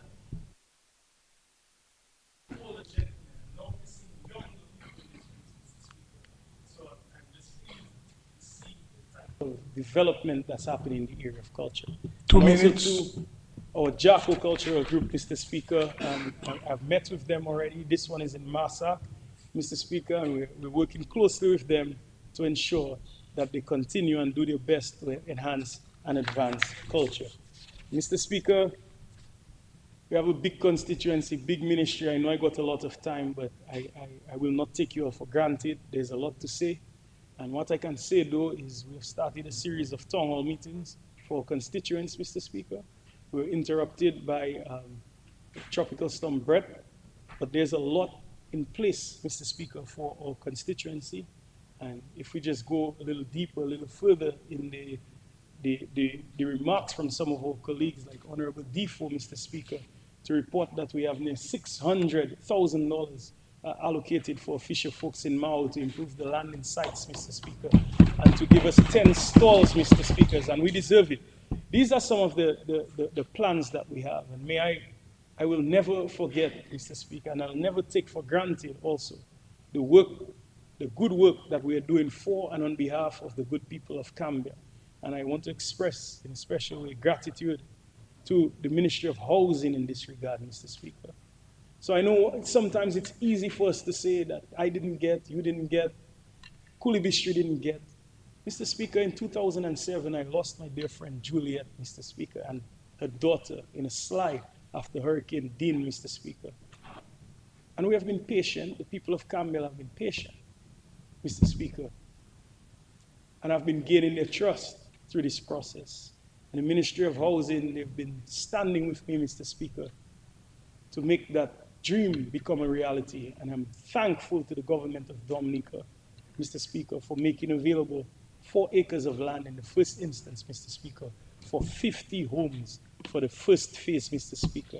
So I'm grateful on behalf of the people of Campbell. Mr. Speaker, there's a lot more to say, Mr. Speaker. 30 seconds. I just wish to take this opportunity sincerely to thank everyone, Mr. Speaker, who has supported me. And Mr. Speaker, even those who have not supported me, when I'm finished, Mr. Speaker, I hope after my body of work, Mr. Speaker, after they witness my commitment, Mr. Speaker, we can at least share mutual respect for one another, Mr. Speaker. Mr. Speaker, I'm grateful to all of the hardworking staff at the Ministry of Health, Wellness, and Social Services. Mr. Speaker, PS White and PS Baptist, Mr. Speaker, these people are absolutely committed to what they do. And all the administrative staff, Mr. Speaker, every single one of them, Mr. Speaker, I am grateful for the hard work, Mr. Speaker. I'm thankful also for all our staff in primary healthcare and secondary healthcare, Mr. Speaker. Mr. Speaker, the board, our new CEO, the management, everybody, Mr. Speaker, I'm grateful. The domestics, the lab techs, every single one of them. I'm forever grateful. And finally, Mr. Speaker, I wish to say thanks also to the great people of my constituency, my LYO, my LWO, Constituency Association, the executive, Mr. Speaker, and all our special committees.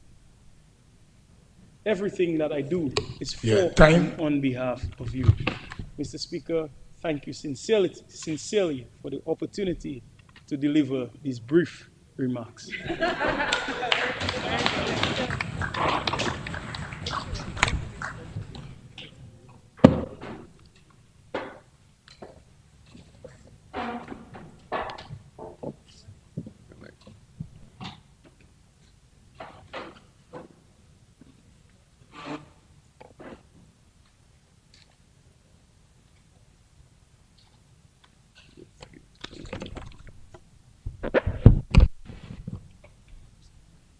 Mr. Speaker, pleasant good afternoon to you and to everyone in this honorable House. Normally at this point in time, Mr. Speaker, the Minister of Finance would rise to wind up as well as, to give his rebuttal. But, well, looking forward, I'm not looking forward to it because this is a new opposition, so I thought that would be very exciting. But this budget was so well thought of, it was so progressive, visionary, well fitted for the times, so there wasn't really nothing left for the opposition to give ideas, suggestions, etc. But nonetheless, we have to clarify a few things, though, Mr. Speaker. As a matter of fact, when Honorable Dr. Vince Henderson gave his presentation, I actually forgot everything that was said by the leader of the opposition. And I had to resort to GIS so that I could find out what was said. And that I did, because I just wanted to find out what was said. Like it got lost somewhere after the presentation by Honorable Henderson. But let me not waste too much time on this, Mr. Speaker, because it was just about the usual electoral reform, the usual lack of attention for Salisbury, which I didn't think that was the correct approach at all, considering it's a new opposition. But there are a few things, though, I would want to clarify. Senator Henderson Reed from Marigot mentioned about us taxing the savings of Dominicans at the credit unions. That is just totally incorrect. Mr. Speaker, you have to understand you have to contextualize things. You have to see what's happening in the international financial space. And Dominica is a signatory to many of the conventions. And we are bounded to the IMF and the World Bank by just being signatory to these conventions and being part of these international financial institutions. So, and we know the sort of risk associated with the financial institutions in the sense of money laundering, in the sense of terrorism financing.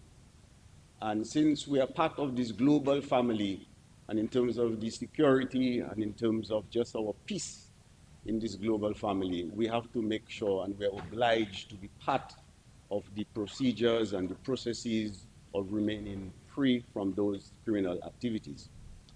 And it cost us quite a bit, because for us to remain off the blacklist and the grey list, we have to comply. And for us to comply, we have to, in terms of our staffing at our financial investigation unit, in terms of our staffing at the financial services unit, in terms of our staffing at the Inland Revenue Division, in terms of our staffing at the Registrar for Companies, in terms of the IT and the security-related commissioning that we've been doing. All this costs money, Mr. Speaker. And Mr. Speaker, also, you have to look at it when the teams come down, whether it's from IMF, whether it's from World Bank, whether it's OECD as the Organization for Economic Cooperation and Development, when they come down from FATF, that's the Financial Action Task Force. We have to host these people. This is more expense on us, Mr. Speaker. So here we are, the Ministry of Finance, we have to supervise and we have to regulate all the financial institutions, but it comes at a cost to us. So, Mr. Speaker, all we did was to put the license for the credit unions. And not just the credit unions, we had many other financial institutions that rather than put it on the citizenry, rather than put it on the Dominicans with direct taxes on them, we went and we got it through these financial institutions, Mr. Speaker. So when you look at it that way, it wasn't taxing the savings of Dominicans. It wasn't. It was just a license that we were putting on the credit unions, Mr. Speaker. And you have to also appreciate that this regulation and this monitoring, it's all for the benefit of the credit unions. And it's all for the benefit of us staying off this blacklist and grey list. It's all for the benefit of us being able to function within the international financial space. Because if we're on those lists, you know what happens next. And it'll just be bad news for us in terms of people wanting to do business with us and transactions with us. And if you were to look at it, the amount that we're talking about, Mr. Speaker, it's basically a drop in the bucket. Because take, for instance, if you permit me to refer to my notes, if that's okay, Mr. Speaker. Permission granted. Yes. So, Mr. Speaker, for instance, we have, when we look at the assets of the different credit unions functioning under the league. So, for instance, National NCCU, they have about $737.9 million in assets. And all we're asking for is $100,000. So, Mr. Speaker, that's even less than $10,000 per month. Now, to put this into context, you have to realize that the credit unions are paying $300,000 for governance, Mr. Speaker. Just for governance. So what that means, that's $300,000 for director-related expenses. And we're just asking for $100,000, Mr. Speaker. You have to put this into perspective, Mr. Speaker. Put this into perspective. We're asking for 100,000 because they're above half a million in terms of assets. And governance credit union pays to the league governance, that is director-related expenses, it's 300,000. So, Mr. Speaker, you get the point that I'm saying. If it were other financial institutions, they would have to pay 120,000 for license, 20,000 for additional branch. That's already 140,000. And they would still have to pay 25% corporate tax. So, Mr. Speaker, you recognize that when the customers move from these banks into the credit union that doesn't pay corporate tax, the government gets absolutely nothing. If it were a commercial bank, we'd get the license of 120 plus 20 per branch plus 25%. So, for instance, if we look at the surplus, but simple terms, the profit of the credit union, $4.9 million in profit, 2022. What does the government get? Nothing. If it were the banks, we would get $1.2 million. So you see, Mr. Speaker, what we're talking about is a drop in the bucket. And when we talk about how this is going to affect the common man, NCCU, let's say, for instance, that need to pay $100,000 with 68,057 members, it would work out per member at 12 cents per month. 12 cents per month. That's what it would work out to.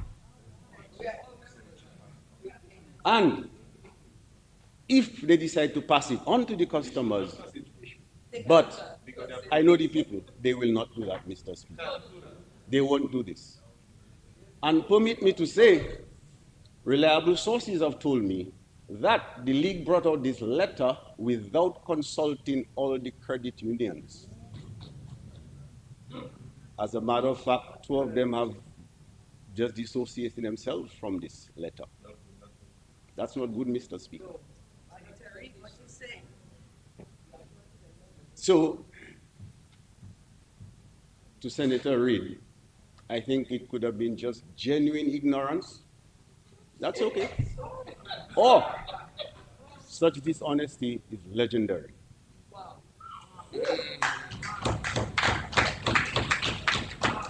Mr. Speaker, this House, oh, here we go. Mr. Speaker, this is not what this House is all about. When we come in this House, as my elder brother would say, it's serious business.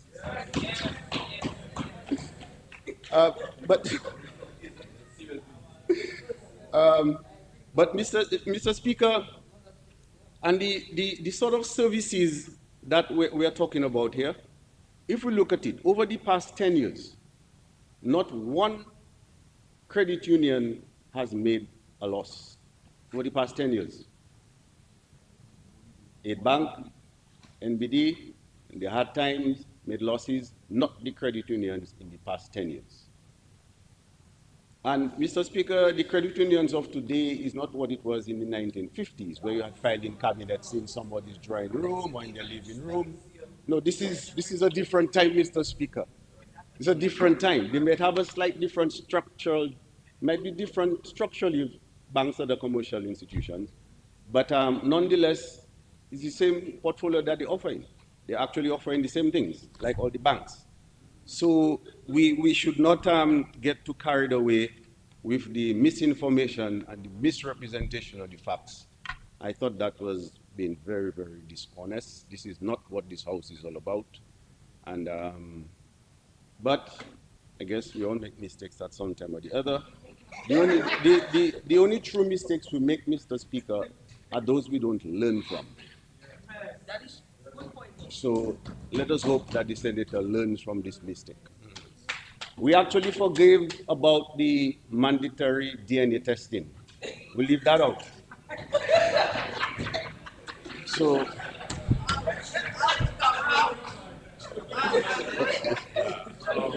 but So this is strike number 2, this one here. So yes, we counted. Although we don't play baseball here, nonetheless, we're counting. Anyway, Mr. Speaker, let's move on. Even the senator, the other senator from Salisbury, spoke about us just reacting.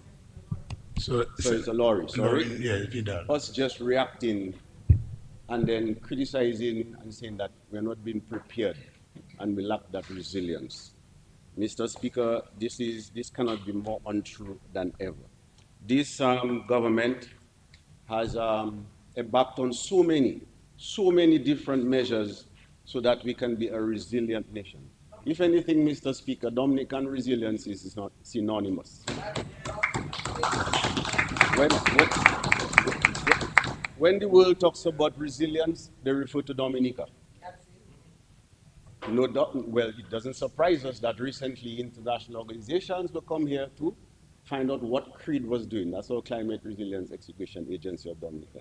They didn't come here because we didn't have the resilience. They didn't come here because we didn't have the knowledge. We have the experience, we have the knowledge, and we've been doing what we ought to do to become the first climate resilient country in the world. So when Senator Laurie spoke about this, it was very disheartening. But let alone the resilience from a climate point of view, this government has been building resilience even from a financial point of view as well, fiscal resilience. Mr. Speaker, look at it. If you look at it, our vulnerability risk and resilience fund, which we capitalize from the CBI of 500,000 every month. We're actually at $17.2 million. That is preparedness, Mr. Speaker. I don't know how she could have said that we're not preparing.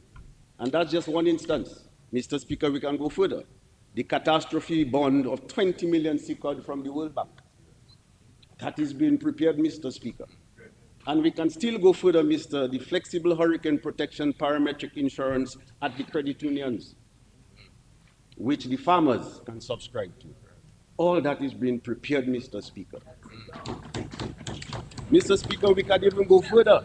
And we have increased our contributions to CCRIF. That is the Caribbean Catastrophe Risk Insurance Facility. We have increased our contributions, insuring the country against these climatic events, Mr. Speaker. That is the preparedness that is taking place, Mr. Speaker. Mr. Speaker, our risk financing strategy with the World Bank. Mr. Speaker, our disaster financing action plan we do with the IMF. Our debt repayment fund of 5,000 per investor in the CBI. And the list goes on and on and on. That is the preparedness that this government is engaged. This is what resilience, the entire budget that I delivered is riddled with resilience and sustainability. Mr. Speaker, we can even go further. Infrastructure, that's just the financial part. But since we're on resilience and, she mentioned that, just go a little further. In the region, Mr. Speaker, we have the most resilient housing stock in the region. There's no question about that. All the different apartments, the homes we're building, they're all climate resilient, Mr. Speaker. Hurricane Maria came and you saw our bridges remained. That is resilience, Mr. Speaker. Well, I hear the countries talk about they lost the bridge and they have to build it back and they lost it again and they have to build it back. No, when we build, we build. That is resilience, Mr. Speaker, in terms of our infrastructure. Mr. Speaker, all of this month we've been seeing hurricane ties being distributed in all our constituencies, Mr. Speaker. That is resilience. That is being prepared. That is the preparedness that we're talking about. She's absent from the house now, but let's continue. She must be listening somewhere. And then, Mr. Speaker, look at our disaster, our shelters that we built, the one in Jimit, the one in Cassibrus, and all over the country, our resource and hurricane shelters that we have. Mr. Speaker, the busiest chats on my phone are the disaster preparedness committees. And you have to look at it from the point, they're volunteering, but it's just how much they enjoy doing what they do, because they see the bigger picture. This is love for country and getting prepared. And they're forever there. And we have to give praise to the ODM for that in organizing all these different trainings all over the island for all the disaster groups. Job well done. Job very well done. But we can also go further. Our resilience efforts, Mr. Speaker. Take, for instance, in health, all these climate resilient health and wellness centers we have all over the country. Mr. Speaker, look at the surveillance Honorable Laville spoke about, where we can have real-time PCR testing for riboviruses. That's all part of the surveillance so that we get prepared if there's another pandemic. So that we never had to send to CAFA, but even now, with this RT-PCR testing for arboviruses, it's done right here. Not in other islands like this, Mr. Speaker, in the Commonwealth of Dominica. That's what happens. That, Mr. Speaker, even our resilience in terms of what we do at the district. So besides you have the climate resilient structures, even the water harvesting and the water storage, even the generators and the diesel that's available, even the treatment available for all our chronic illnesses that can even get treatment for 3 months supply to tie them through the hurricane season. This is what's going on. This is the resilience of this country. So last year, when the OAS had to have a convention and a conference on resilience, who they choose, Mr. Speaker? The Commonwealth of Dominica. And they were very pleased with our presentation, and that's why they chose us. It was held at, Intercontinental now. On the entire Latin America and the Caribbean, the country they chose to talk about resilience, the country with the best record was the Commonwealth of Dominica, and they came there, Mr. Speaker. But, Mr. Speaker, the Ministry of Finance obviously will handle it in two ways. We'll improve the government's fiscal position, and secondly, also to focus on our social protection. So this is what the budget has done. Granted, I won't go through all these different productive sectors that we mentioned: agriculture, tourism, etc., digital. I mean, we've spoken about that for the past few days. I think the Dominican public have understood and they have recognized that, yes, this is a budget for the times. It focuses on the productive sector. At the same time, it is not sacrificing all our social network programs that we have in place. Because we put the people first, the health for the people first, their well-being first. Granted, we provide all the jobs and the livelihood and stuff, but we also definitely keep our social, because we have to take care of our vulnerable. This is what this government is all about, taking care of the vulnerable as well. So, but moving ahead, Mr. Speaker, I have to extend my deepest thanks to all the staff in the Ministry of Finance. There are a lot of departments coming under us. I'm actually scared to begin naming them in the fear that I forget one, but obviously we have the Customs and Excise, we have the Treasury Department, we have the Inland Revenue Department, we have the Statistics Department, we have the VAT Unit. I mean, all of these comes under us, the Financial Investigation Unit, Financial Services Unit.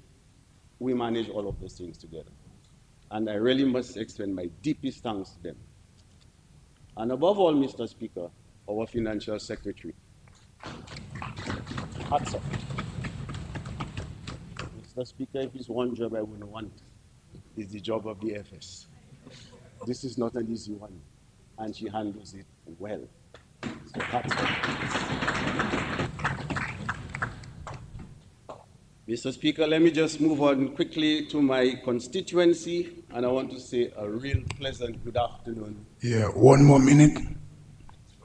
Yeah, 20 minutes, I rebuttal.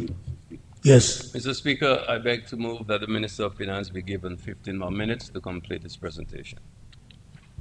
Seconded, Mr. Speaker. It has been moved and seconded that the Honorable Minister be given an additional 15 minutes. Those in favor? Those against? The ayes have it. Honorable Minister, you are given an additional 15 minutes. Okay, that should do, that should suffice, Mr. Speaker. But let me say a real pleasant good afternoon to everyone in the Roseau Valley. I know you're all listening. Very loving people, Mr. Speaker. They have taken care of me, and I will definitely take care of them. They've been there with me in hard times, good times, bad times, but nonetheless, they are there with me.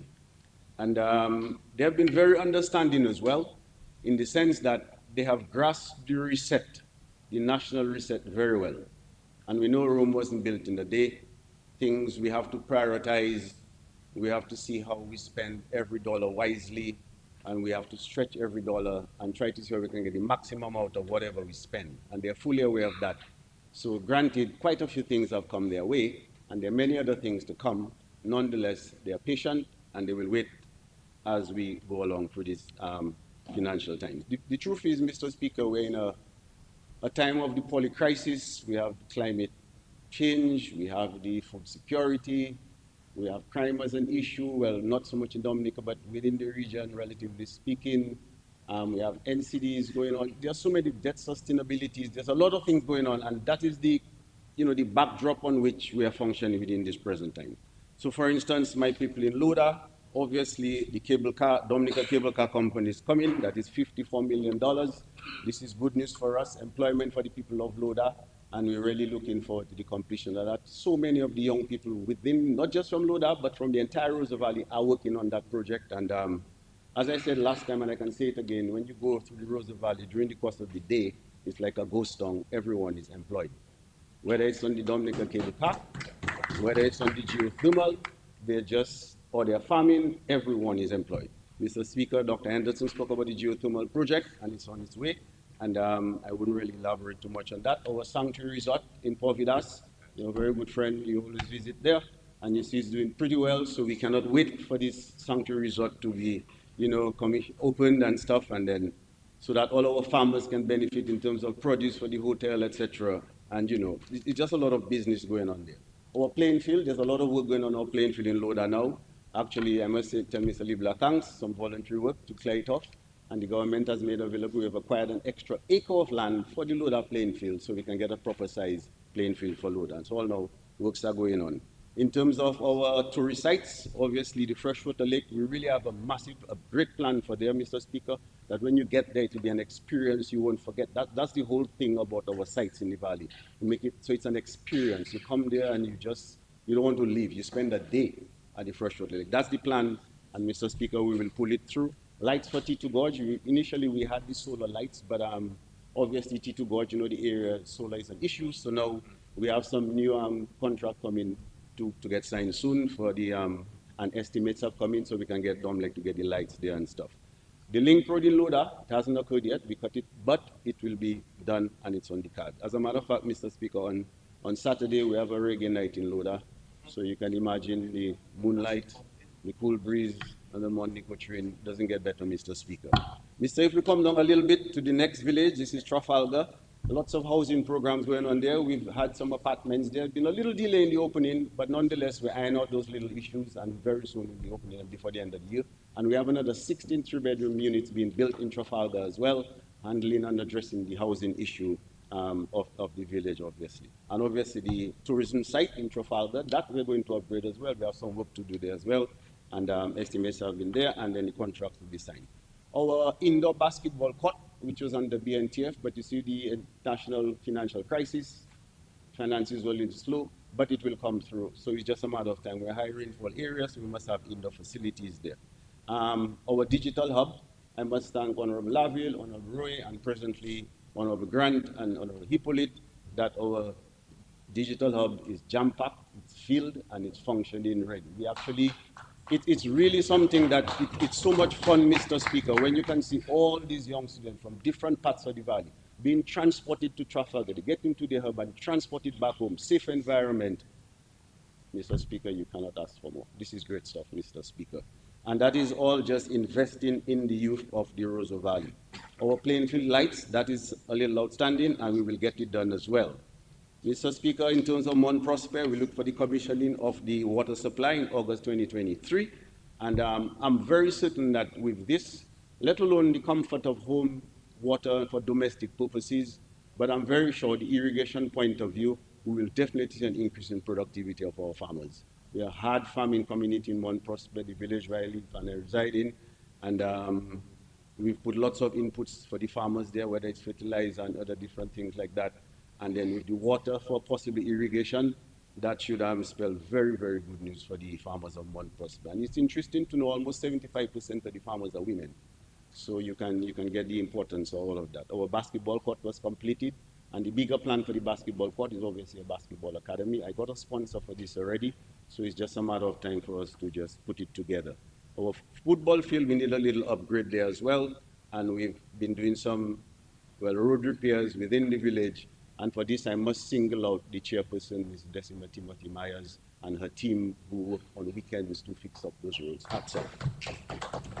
Mr. Speaker, if you come down quickly to Wharton Waven, yes, we have some work to be done at the Castle area and the Castle Bridge coming from Wharton Waven. So we have a little bit of work there. The entire thing is about $2.8 million. But as I told you, they are patient people. We understand things. We know the situation now. It will come. We'll do it in phases. And that is what I love about the people of the Roads of Valley. They understand where the government is and what it's doing for them. So that will be done. We're going to start that pretty soon. We got some we got Rainbow to come and take a look. We have all the other local builders and contractors who are going to be contracted on this particular project.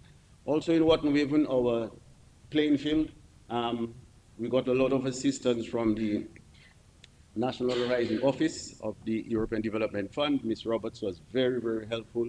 And now we have the grading of the field, we have the sloping of it, we're going to get the drains done, we're going to do 17 solar lights, we already have the benches built, so that's the playing field for what we're doing. And they have been so patient. They used to go to Trafalgar to play football, but now they see their field, it's happening. So they know this is a government they can trust. When you say we'll do something, we'll do it. It might not happen immediately, nonetheless, it will happen. So that is good news for us. Even the tourism site at Triangular and Wharton Waven, we've cut down on it in the sense that it was really 3-point-something million. So we're going to get the same thing, but for less. That is what efficiency is all about. This is what the reset is all about. That's what the reset talks about, Mr. Speaker, efficiency. So that's going to come through. And obviously we know we have the land separation. Remember we spoke about land in the budget here for persons who can afford to build a house, but the land is the limiting factor. So that is also part of the whole program. But obviously the Wharton Waven people, lots of the lots have been already surveyed, etc. And that will be dealt with within this financial year. Housing will come to Wharton Waven. Actually, we've done Cochrane housing, we're finishing with Trafalgar housing now, and then the next village is Nusfall. We're doing some in Mount Prosper, the housing recovery program. We've got quite a few of them built there as well. So then after we move on to Wharton Waven and Loda, it's a gradual process, Mr. Speaker. They are patient and they understand what the government is doing. Mr. Cochrane, obviously, well, you know, we built our road to Cochrane long back, and that's been good. But and earlier in this last financial year, there, we also gave quite a bit of assistance to the lighting of the Cochrane playing field, thanks to the Honorable Prime Minister, who was very generous in that regard, and the people of Cochrane were very appreciative of that effect for the light. Because football means a lot to Cochrane, Mr. Speaker. I know football means a lot to you as well. But as a matter of fact, just recently, some of the young Dominicans, I think quite a few of the constituents spoke about it, and there was a training session in, well, a selection session in Antigua, and quite a few Dominicans went there. And two of the persons selected for football scholarships to the State Fair Community College in Missouri were from Cochrane. And Mr. Speaker, that is Mr. Josiah Bodie and Mr. Jovan Matthew. So they'll both, at the middle of this month, they'll be both going up on their football scholarship to Missouri. And because football is a lot in Cochrane, the academy does a lot there, the middle arm team does a lot there, and football means a lot. So I'm really happy. The bigger picture for them, obviously, for Cochrane, is to acquire some land so we can have a regulation-sized field and we can even hold national games. That's the big picture. But as I said, gradually, little by little, we will get where we have to get there. Also, in terms of the agro-processing, we have the Women's Farmers Group in Cochrane, Julietta Richards, and 5 of the other women farmers. On the 9th, actually, we will be commissioning the pulping of the passion fruit on the 9th. And we got funds for this from the UNDP. Ministry of Agriculture is very helpful in that as well. So you can see farming is alive and well in Cochrane. And then this is the agro-processing part of the farming for Cochrane. Our summer school program in Cochrane went very well. It's still going on very well. That we have Leif Moses and Naidi running this program, and we're very happy. And Mr. Speaker, next year, you look forward to the Rabbit Festival. We're just preparing now. We're just setting the foundation. So next year, you will see this. If we come, well, we obviously completed all our drains in Cochrane, in Copthall, so that proper drainage. I remember the issue with Hurricane Maria.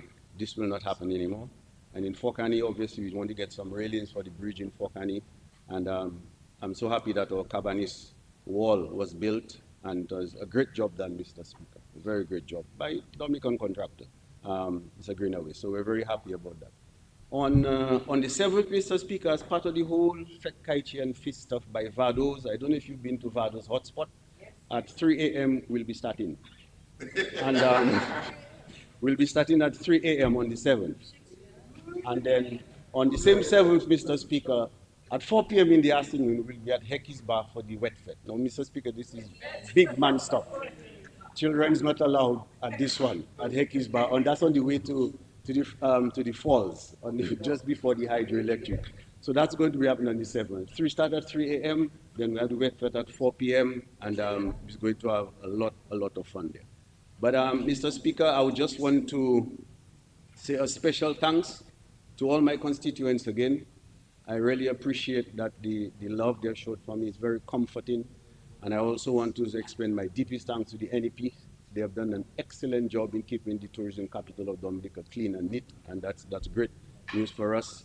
I want to wish all our students tertiary education.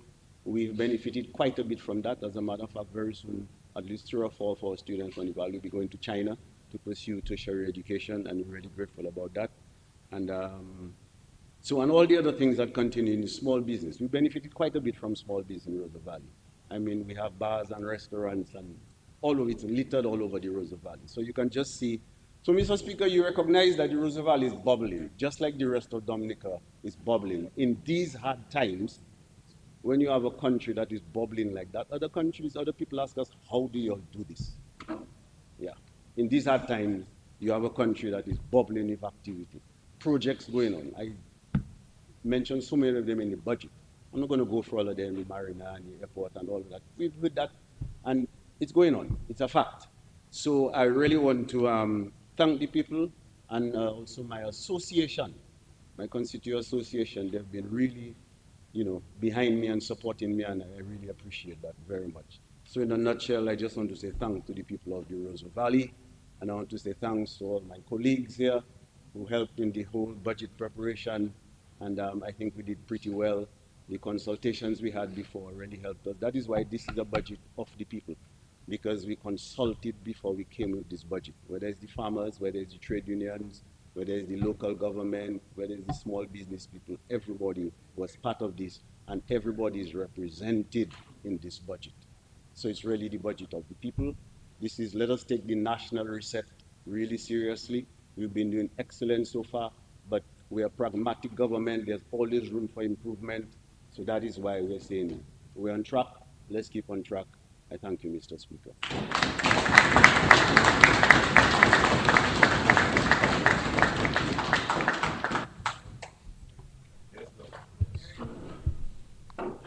This concludes the debate.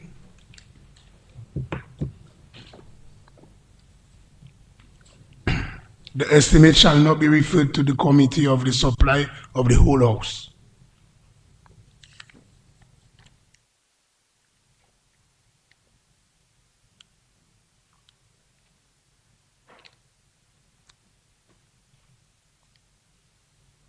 Head D21, that is Office of the President.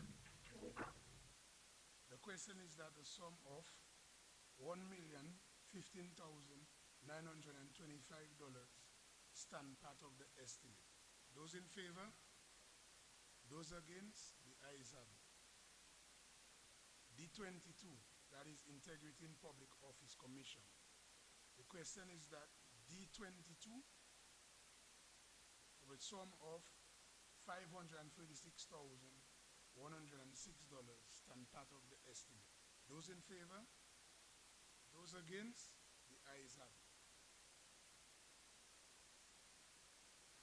Public and Police Service Commissions, that is D23. The question is that D23, with a sum of $380,045 stand part of the estimates. Those in favor?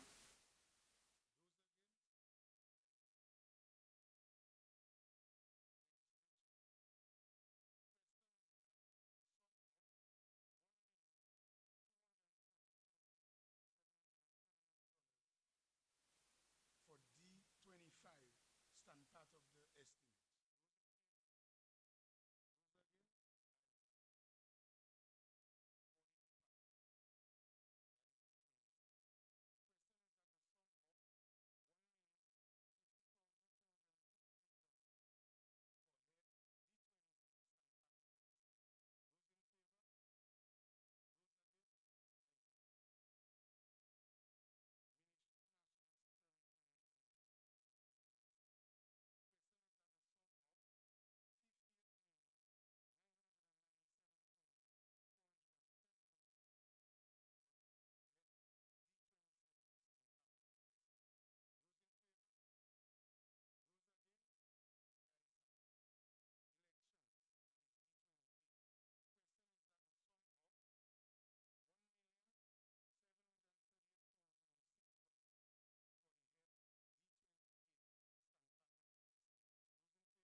have passed through the Committee of Supply of the whole House without amendment.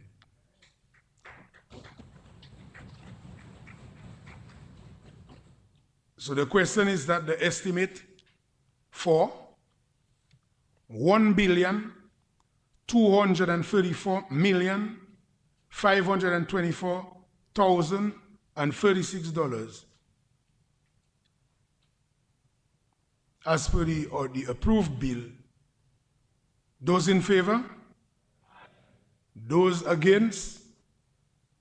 The ayes have it.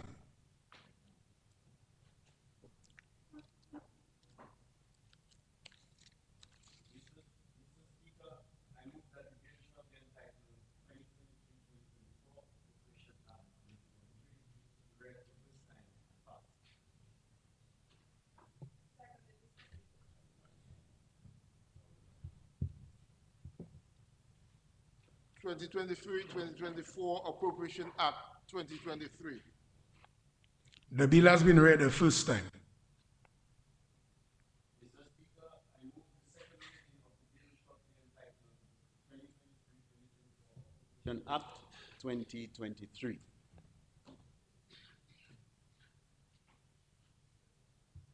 Mr. Speaker.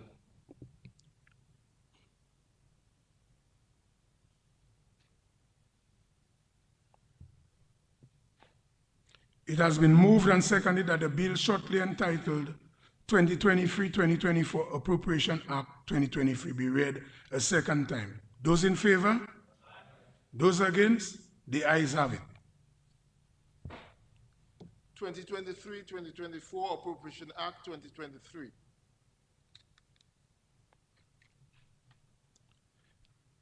The bill now stands committed to a committee of the whole House to be considered clause by clause.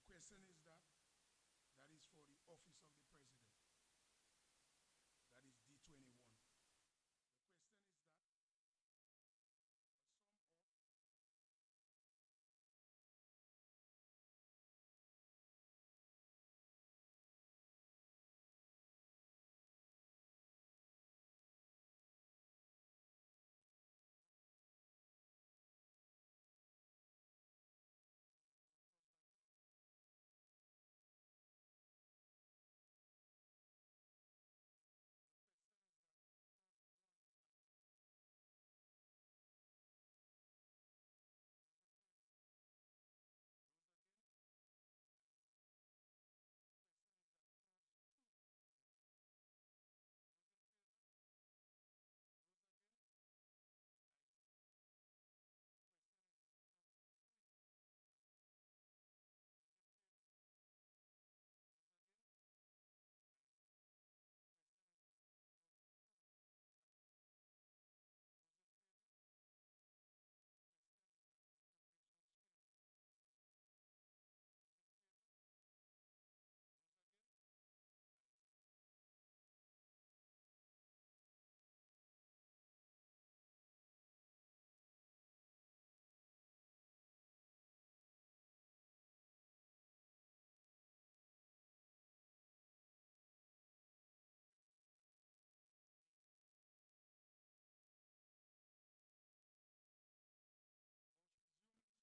I have to report that the bill shortly entitled 2023-2024 Appropriation Act 2023 passed through the committee stage without amendments.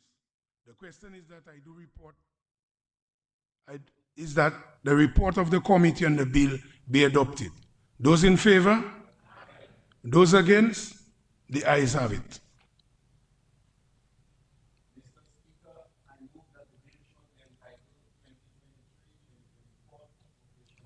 2023 be read a third time and passed.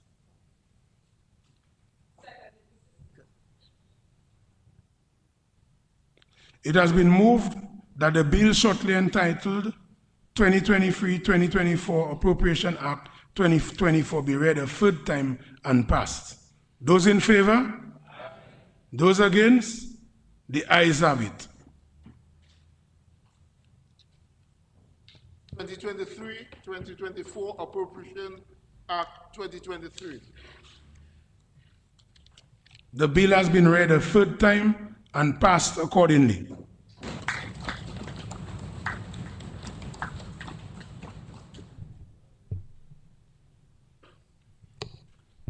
Mr. Speaker, whereas by virtue of Section 3.1 of the Loans Act, Chapter 6405 of the 2017 revised laws of the Commonwealth of Dominica, the House of Assembly may by resolution duly passed authorize the minister responsible for finance to borrow money from approved sources or guarantee loans of statutory boards or public corporations for the purpose of financing general development purposes and for other purposes.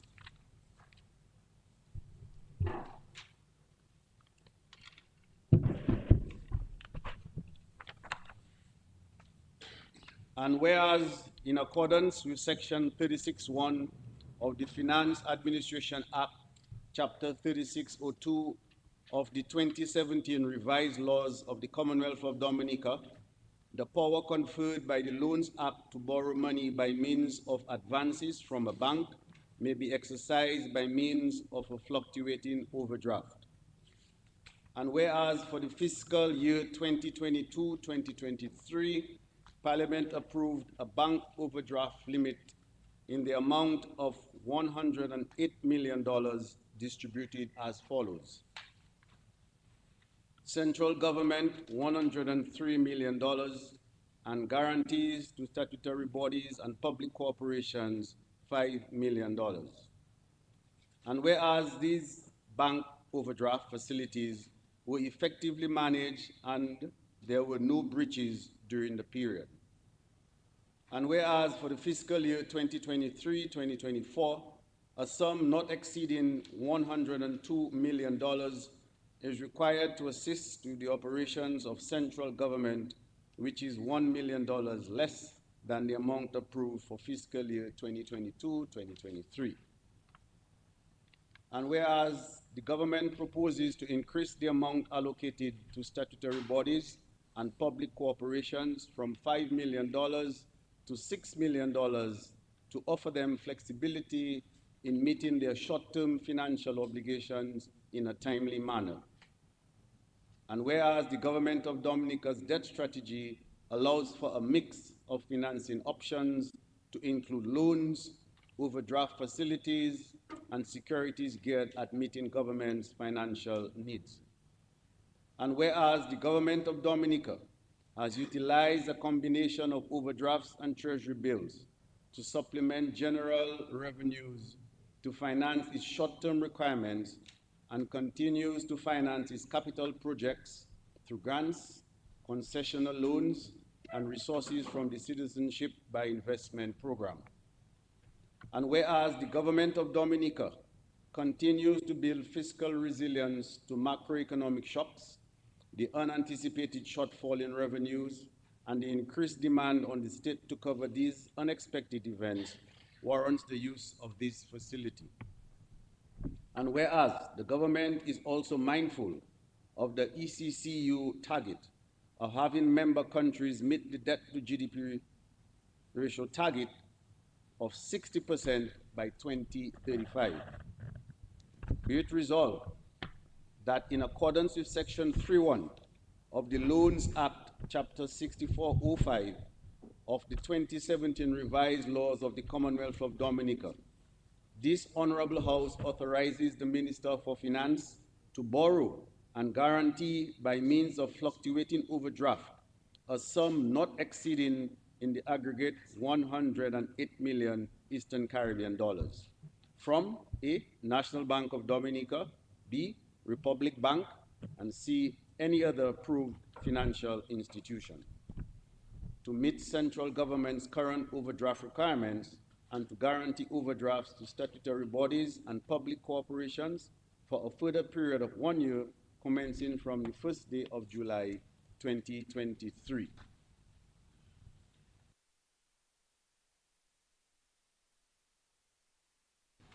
Mr. Speaker, I beg to second the resolution before the House.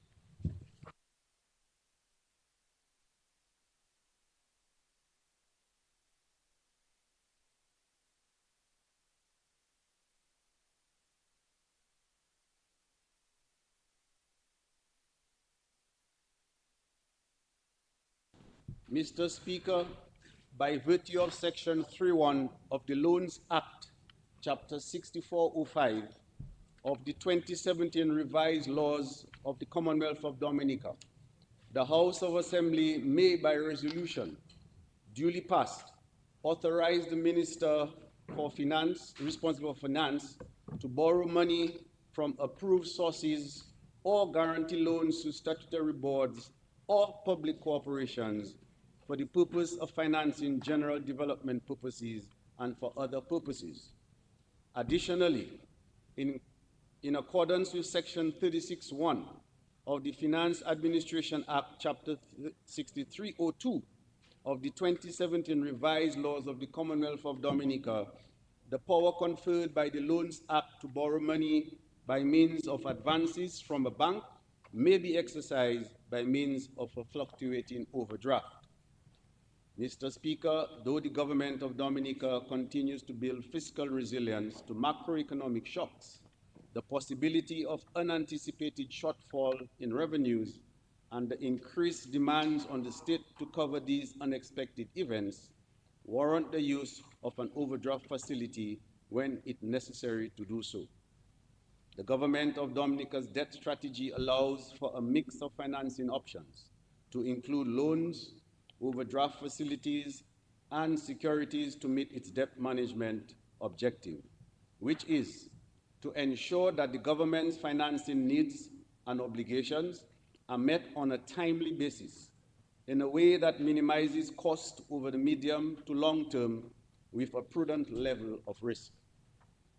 Over the past years, government has utilized a combination of overdrafts and treasury bills to supplement general revenues to finance its short-term requirements and continues to finance its capital projects through grants, concessional loans, and resources from the Citizenship by Investment program. Mr. Speaker, as indicated before, the overdraft facility is not intended to serve as a permanent source of financing, but rather it will serve as a buffer that will offer flexibility in meeting the government's short-term needs in a timely manner. I wish to highlight that notwithstanding the difficult fiscal environment, government did not breach the overdraft limit for the fiscal year 2022-2023. Government continues to embrace the concept of sound debt management practices and to act accordingly. We will continue to exercise fiscal prudence in the management of the country's resources and will pursue due diligence in ensuring that the financing needs are met without losing sight of the Eastern Caribbean Currency Union's target of having member countries meet the debt to GDP ratio of 60% by 2035. I therefore seek the approval of the House for use of an overdraft facility with the commercial banks in the Commonwealth of Dominica in the amount of $108 million. $103 million will be used to facilitate central government's operations during this fiscal year, and $6 million is required to guarantee overdraft facilities to statutory bodies and public corporations for the fiscal year 2023-2024.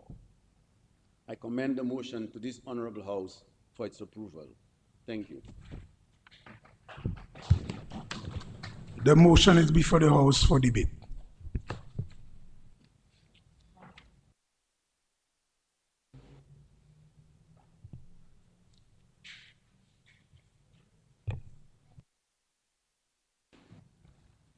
Thank you, Mr. Speaker.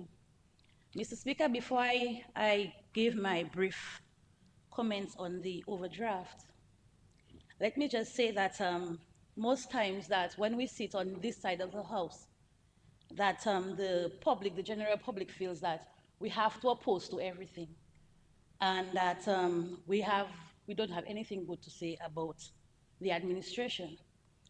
But Mr. Speaker, sometimes we have to say it when it's good.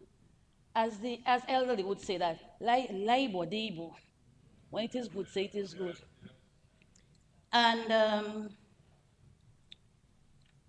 it has been 7 months since I am the parliamentary representative for the Salisbury constituency. And I am very, very, very elated because I find myself in this position where I can assist people. People come to me at the office. And Mr. Speaker, they have a lot of concerns, people with different situations.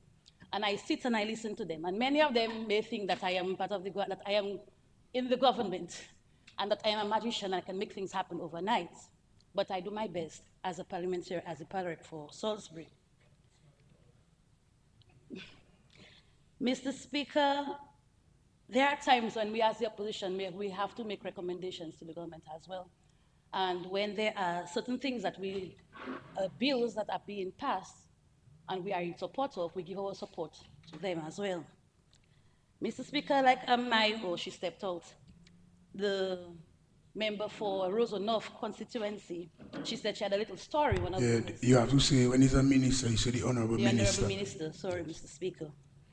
Mr. Speaker, I had a situation about a few weeks ago with one constituent whereas she came to me on a Friday afternoon and she needed some assistance, Mr. Speaker. Yeah, remember, Yes. just for guidance sake, I give you a little chance, Yes, to do a Mr. little Speaker. prelude, but remember, it's the Overdraft we are overdraft. dealing with. Yes, yes. Yes, Mr. Speaker. So let's focus, Yes.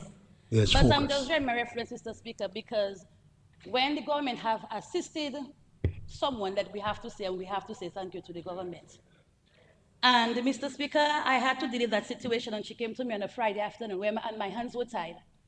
I came to the office of the Prime Minister the Monday. Unfortunately, he was out of state. And Mr. Speaker, I am happy to say that the staff at the Prime Minister's office, they dealt with the matter professionally and expeditiously.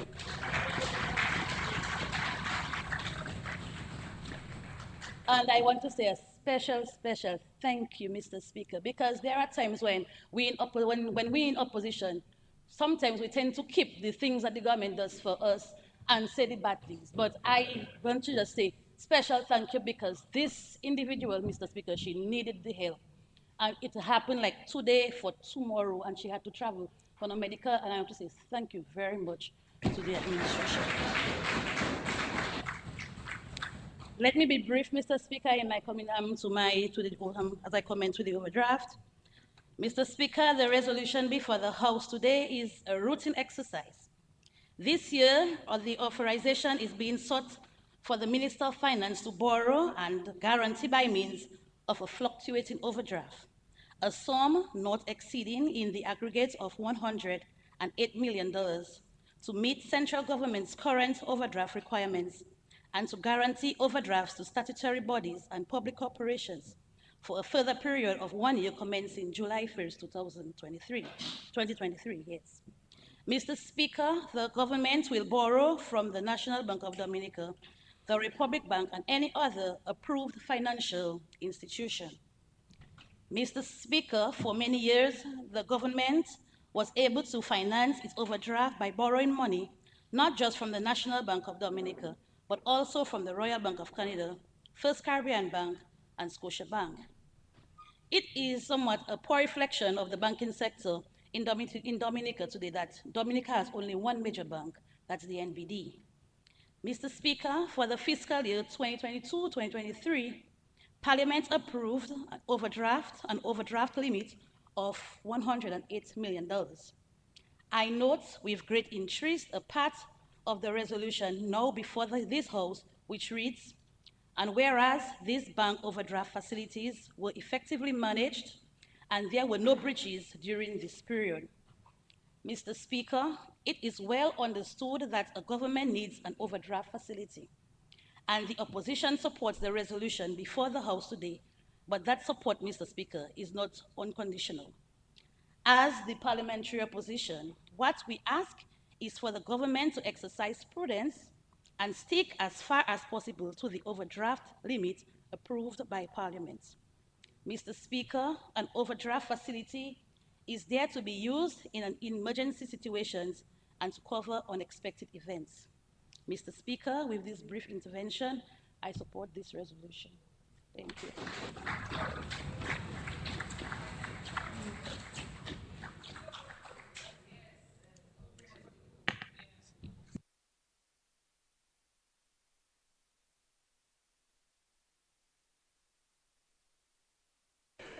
Okay, Mr. Speaker, I stand to wrap up the debate on the overdraft facility. You will recognize that we actually increased from 5 million to 6 million. That's in terms of just beating to allow for the statutory bodies and public corporations. So that's just a little extra that we've put there. And without further ado, I think, and the leader of the opposition as well has agreed. So here's the overdraft facility, Mr. Speaker, to the House, and I really recommend, and I have no objections as well.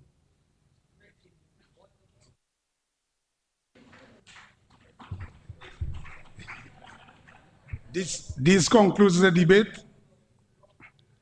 I will now put the question.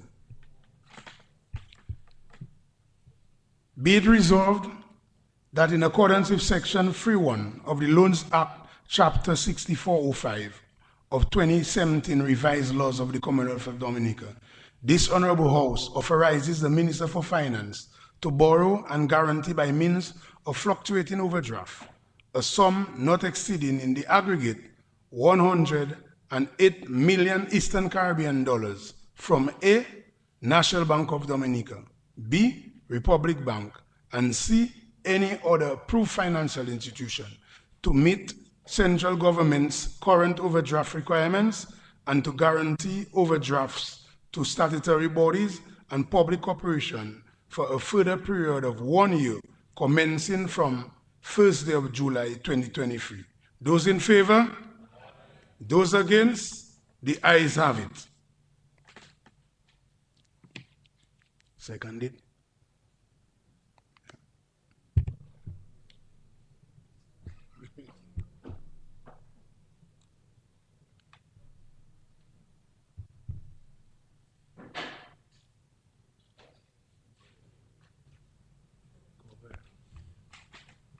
Labor Debo.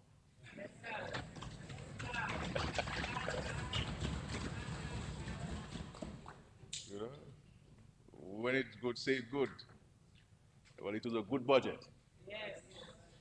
And I look forward to its implementation, Mr. Speaker. I move that the House be adjourned sine die. Speaker. It has been moved and seconded that the House be adjourned sine die. Those in favor? Those against? The ayes have it. House is adjourned sine die.